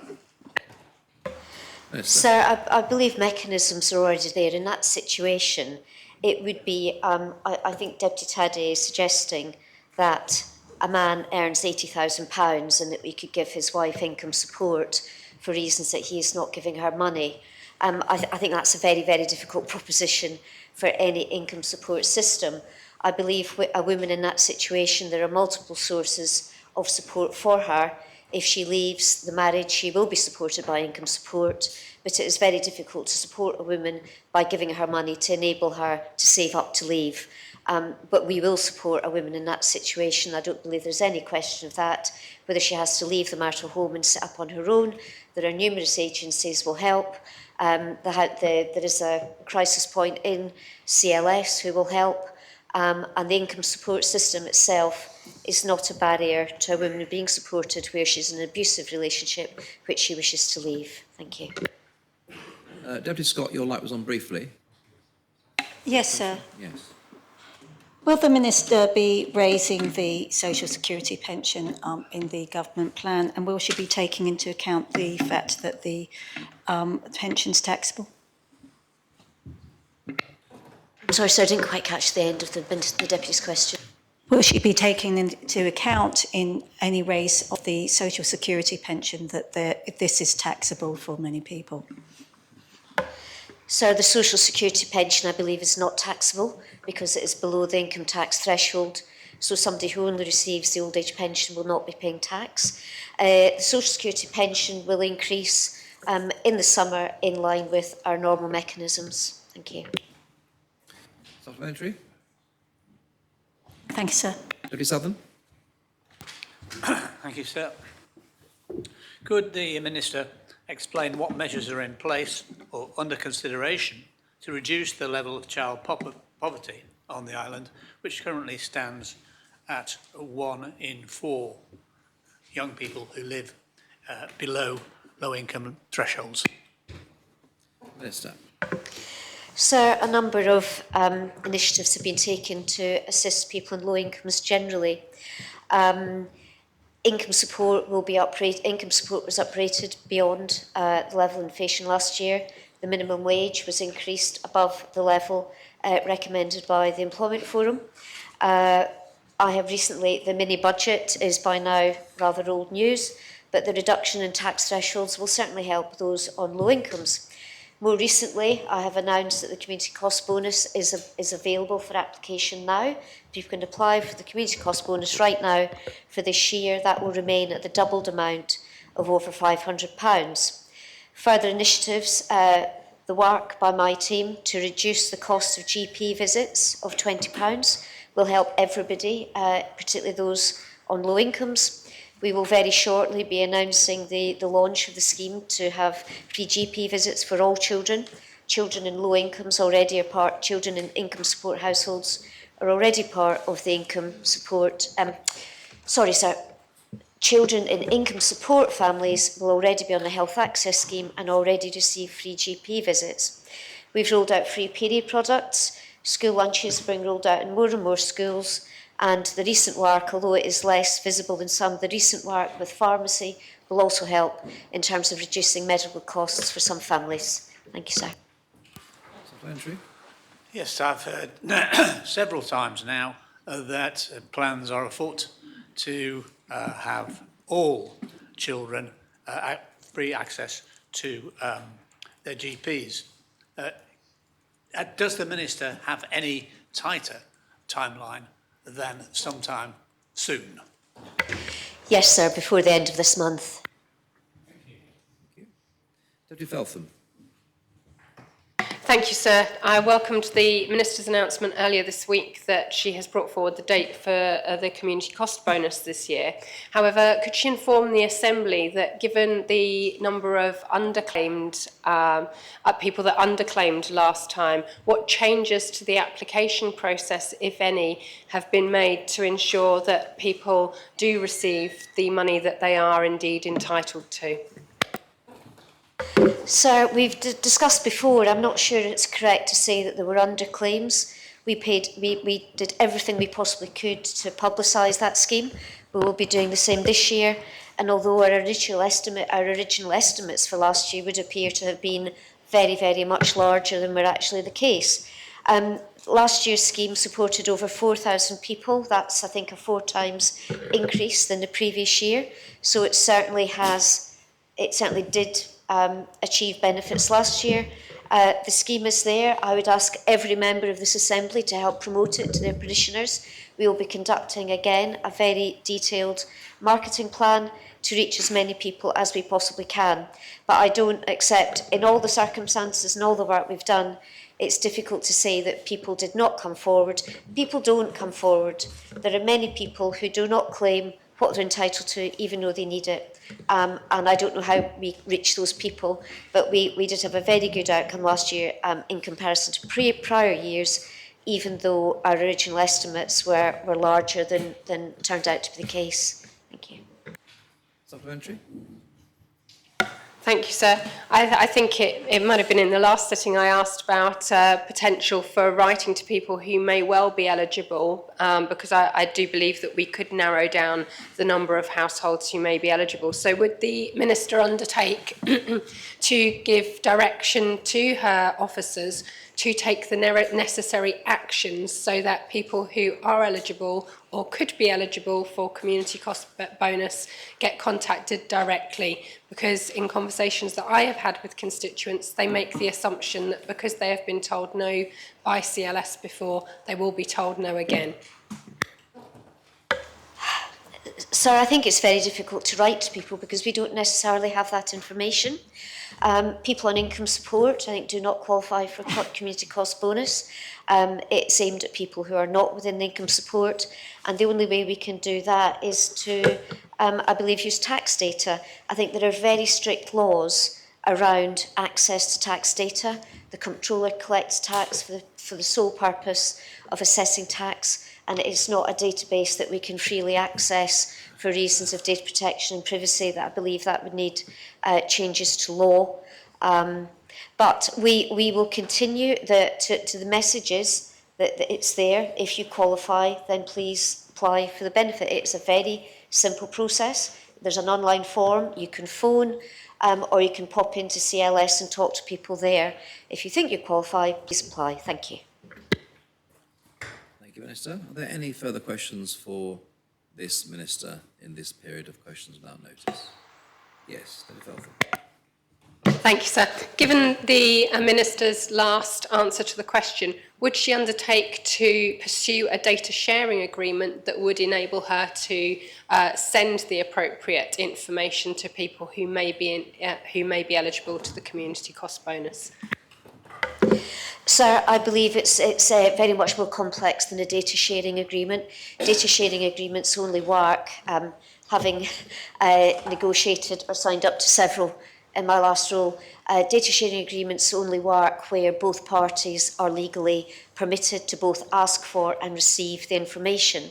I believe that the laws around income tax data are very, very strict, and I also know from my previous role that even as Viscount, I could not get information from the Comptroller about someone who was bankrupt because he felt that was within the oath. You'll be aware, you will be aware, sir, I imagine, that officers working income tax take an oath of confidentiality in the Royal Court. That's a very serious oath, and the laws are very strict about confidential tax matters, and I don't believe a data sharing agreement is sufficient to allow us to have access to that data. Thank you. Supplementary? Yes, Yes, indeed, sir. It is my understanding that a data sharing agreement does in fact already exist in relation to community cost bonus between those two entities. So could the Minister confirm whether or not income tax data is indeed used to confirm eligibility once people make their application? Sir, I believe we can go to when someone makes an application. I imagine, I don't know the detail, the Deputy clearly knows more than I do.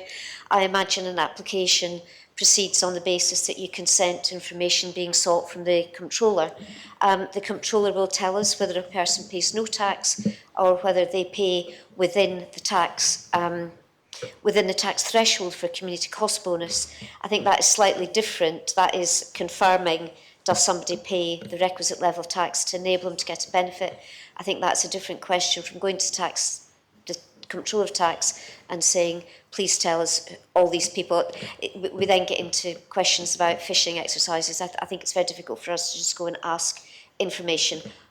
That I believe that's the position, sir. Thank you. Thank you, Minister. Are there any further questions for this Minister? Yes, Deputy Howells. Thank you, sir. I was glad to hear from one of the Minister's previous answers that the free children's GP visits will be in place by the end of this month. Can the Minister commit now that going forward into next year that this provision will continue? Thank you, sir. Minister. Sir, I certainly believe that's the intention. I didn't understand it in discussions with my team. I didn't understand it to be a temporary scheme, and I believe it will continue. It will continue until such times as it's a continuing scheme. It's not temporary, and will subsist beyond this year. Thank you. Supplementary. Tadia. Sorry, I was being preemptive for the Chief Minister's question time. Oh, all right. Well, in that case, we'll bring this series of questions to an end. So lots of lights have come on. Well, I think the first question will go to Deputy Tadier. Thanks, sir. Apologise to my other party members and Deputy Scott.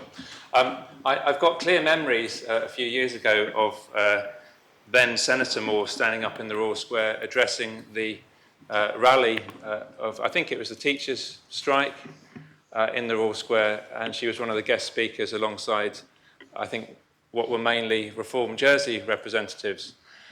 Will she be addressing the crowd tomorrow in one form or another? Has she had an invite? Will any of her ministerial colleagues, or indeed her quasi-party colleagues from Better Way, be also addressing the crowd tomorrow? Chief Minister. Thank you, sir, and I thank the Deputy for his question. And of course, I have a great deal of respect for teachers, as was identified at my last appearance at their last rally. Much has changed, not just my title, since that moment. And I think that tomorrow, the events are in very much a different vein. The Vice Chair of the State's Employment Board has done an excellent job this morning of answering very many questions and setting out the current position. So whilst I understand that the unions haven't invited me or the Vice Chair to speak, as far as I'm aware, that would probably be because we're in we're in discussions with them ongoing and trying our best to reach a solution. An offer of arbitration has been made, as the Vice Chair said. But also, and I think it became apparent in some of the questions this morning, it does seem that some elements of the unions are basing some of their position on that of elsewhere. And we here in Jersey have a very different position currently to that elsewhere. Our vacancy rate is only 2%. Our attrition rate is only 3.6%. And in the last year, since we've been in government, we have, through our focus on recruitment and retention, taken active steps to support teachers in their workload. We have another 25 additional teachers now, as opposed to at the same time last year. We have employed 47 teaching assistants and taken that up to a full complement, thus supporting teachers in their roles and enabling them to take time over lunch. And we have also employed an additional 29 special educational needs supporters. Therefore, we feel that we have taken a targeted approach to supporting teachers to do their work and to do it well. We've agreed to review terms and conditions which had not been dealt with by the previous government, and we continue to take steps to ensure that our teachers feel valued for the work that they do within our community. And is that not exactly the kind of answer that the previous Chief Minister would have given when we and she was standing up in front of probably many of the same teaching staff who were back here complaining? So despite that long list that she's read out of things that she thinks her government is doing right, the teachers are still taking industrial action short of strike action and actual strike action. We have an unprecedented, I think, certainly in my time, threat now from head teachers actually balloting to also go on strike. And does she accept that, in fact, these measures are not about what's happening elsewhere? These measures are about exactly what is happening in Jersey. We have a cost of living crisis which is actually spiralling.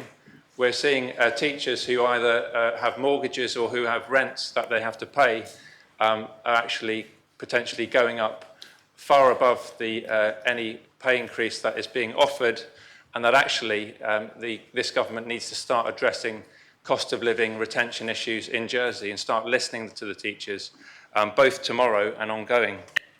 So we have certainly been listening to teachers. We've met regularly with all of the unions under the leadership of the Vice Chair of the State's Employment Board. Those union meetings are generally very constructive, positive, and exactly what we wish to do, which is to listen and engage with people so that we can best deal with the real issues that they have, such as job planning for doctors and agreeing terms and conditions with teachers. So there are so many things that we could say, but I do not think that the previous Chief Minister would have been able to give the same answer that I have, because they did not, sir, have the same relentless focus on recruitment and retention and improving the quality of life for all islanders that we do. And, sir, as much as we wish to pay people, as much as we possibly can, what we're offering teachers is what we've offered and has been accepted by most other pay groups in the public service, which is what was agreed by this Assembly in the government plan. Doing something different to that, sir, would of course mean, firstly, that we'd have to return to the Assembly, but also it would show a lack of rigour in terms of supporting the cost of living for other islanders, because any additional pay offer, as much as we might like to do it, would actually be inflationary, sir. If we were to meet the teachers' demands, it would take the proportion of the public service pay it would take teachers to the 23% of 25% actually of the whole public service pay bill, whereas they actually only represent 13% of that.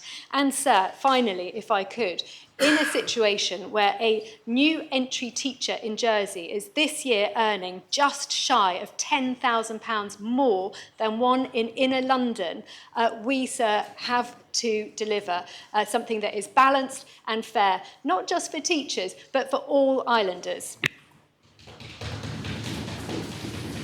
Deputy Luce. Thank you, sir. So yesterday, parents with small children at Akerwood Nursery were told that from September, the nursery will close at 3:30 in the afternoon and not 6 o'clock. More than a few parents have contacted me about this, one saying that they're really worried the nursery may close altogether. But one said this, and I quote, "If Jersey doesn't have enough nurseries, how do government expect parents to go back to work?" Can I ask what the Chief Minister's response to that is, please, sir? Chief Minister. I thank the Deputy for raising this example. I wasn't aware of it, but we have absolutely recognised the importance of childcare and the barrier that it can present to people engaging in our economy and work, which most parents wish to do and, in fact, need to do to maintain their standard of living. It is a critical area and one that I know the Assistant Minister for Education is focused on. And we are working with Home Affairs as well to ensure that we join in the recruitment drive that is necessary and help to identify workers with the skills that we need to better look after our children and to come and help the much needed support service that childcare providers offer to islanders. Thank you, sir. And I'm pleased the Chief Minister used the word critical, because there is an absolute crisis, especially in the east of the island, where parents cannot find places for children in nurseries. Is it time, sir, that the government looked at providing these facilities? Sir, I would very much like to do that, and it is something that it would be my desire that we investigate as quickly as we can. Deputy Coles. Sorry, sir, miles away. Sorry, trying to get my words right. How does the Chief Minister view ownership of second or multiple homes as a business or an investment? So that's an interesting question, and I think that the stamp duty changes that were implemented in the last government plan identify that we have a focus on increasing owner occupation and therefore trying to encourage those who may wish to invest in property for, I think, what would be both business and investment.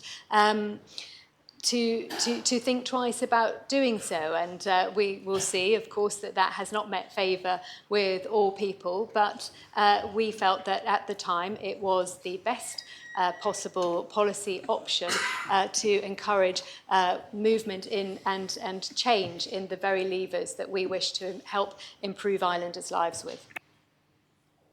Supplementary?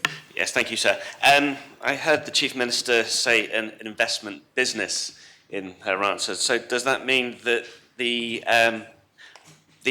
investment businesses should be regulated in the same way that other investment industry is regulated in Jersey? So that's not something that we have considered, and in fact, many times regulation can cause issues and reduce productivity in business. And Jersey Business are currently looking at barriers to business, and so it would probably not be a first port of call. Ownership of second homes, of course, in the island is quite rare, and generally people do invest in other properties as in addition to their own principal residence for rental purposes or for helping to home family members or staff, if they're in that situation. So, could I just say, Deputy Coles said that the Chief Minister said investment business. The Chief Minister did not say investment business. She said business and investment, which is different. So I just thought the premise of the question was Well, I think the moment's passed at that point. Deputy Mezek. Thank you, sir. Could the Chief Minister inform the Assembly if she is planning to bring forward any rescindment motions at all to overturn any previous decisions of the States Assembly, to instead align them with her current policy ambitions? And I asked this question in the context of an amendment to the government plan, which said that the government plan wouldn't be the place to do that and they ought to be done by rescindment motions. What's she planning, if any? I do believe that's in train, and thank you to the Deputy for asking the question, because I will check what has happened to it, because I had expected it to come to the Assembly before now. That answer sounds like it was referring to one that's specifically come up in the Assembly previously, but are there any other rescindment motions that she's planning or would like to bring forward? Chief Minister. I'm afraid not that I can particularly think of at this moment, sir. Collins Harvison Saviour. Thank you, sir. Further to my question of the last sitting, sir, where I pointed out that St Saviour will be losing its last bank in 2024, is the Chief Minister aware that in-store post offices appear to be closing around the island, and the effect this will have on the local community, sir? Chief Minister. Sir, I have heard that this is a matter of some consideration, and I think that that would be something that would be done with the greatest of care and the greatest of regret if that was the action that was taken. But of course, the relationship with Jersey Post is through the Minister for Economic Development, Tourism, Sport and Culture, and I hope that the Deputy would perhaps ask that Minister the same question. Supplementary, sir? Yes, sir. It's Constable now, not Deputy, by the way, sir. I get confused myself, sir, so I don't take offence. So my supplementary is, we're already losing the mail plane, sir. Would the Chief Minister inquire whether this initiative is through the supermarkets or Jersey Post itself? I did give notice to the Chief Minister, sir, of this question coming, albeit 10 minutes ago. Chief Minister. I thank the Connétable for his question. So I was slightly thrown by the connection that the Connétable made to the mail plane and the post offices. I didn't know if he was bundling up the question into two, because there are obviously different answers. With regard to the mail plane, my understanding is that that is a matter of Royal Mail's policy that has left Jersey Post with little or no room for negotiation. But what I believe they are focused on doing is ensuring that the islanders of Jersey receive the best quality service that they can. I believe I've already answered the question on the other matter. Deputy Scott. Thank you, sir. Referring to recent press reports that the number of civil servants has grown by more than 1,000 since the launch of former Chief Executive Charlie Parker's One Government Plan in 2018, and the Vice Chair of the State's Employment Board quoting that what we've got to look at is the non-frontline services, and when vacancies arise, we need to consider whether we need to replace them or do things differently. When might we expect things to be done differently? Chief Minister. Well, we started to do things differently on the 12th of July last year, and of course things have continued to be done differently. We do have, as a government, a different focus, but of course we value first and foremost those people offering and delivering frontline services in the island, who are very numerous. So if we take education, that's at least 2,000 of the workforce, and the similar number of nurses.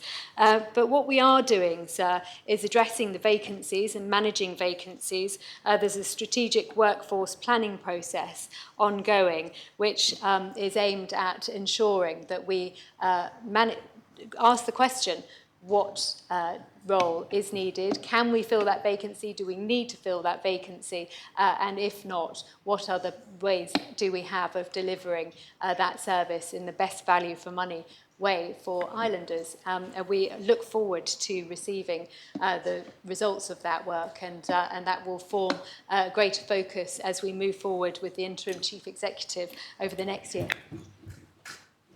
Supplementary. Yes, sir. It was suggested in the press article that a freeze on the recruitment of senior civil servants would be considered. And I just wondered if the Chief Minister might explain what the impact might be in terms of those departments that already have unfilled vacancies in areas like infrastructure where they are short-staffed. We have to be realistic, sir. As the major employer in the island, we have an impact on private enterprise when we go out to recruit. Therefore, every vacancy needs to be managed carefully to ensure that it's essential. And what has formed an important part of our government plan process so far, and I'm sure members of the Assembly will hear more about it as we progress. But we have very much focused this year not just on the cost of delivering new services and adding growth in budgets, but also on the impact on workforce that those bids would have, because we have to be able to deliver on those bids, and that means often going out to recruit. Therefore, we certainly need to ensure that our workforce is being managed strategically. Thank you, Chief Minister. That brings that period of questions to an end. Is the adjournment proposed? Yes, sir. Anyone wish to speak on the adjournment? State stand adjourned until 2:15.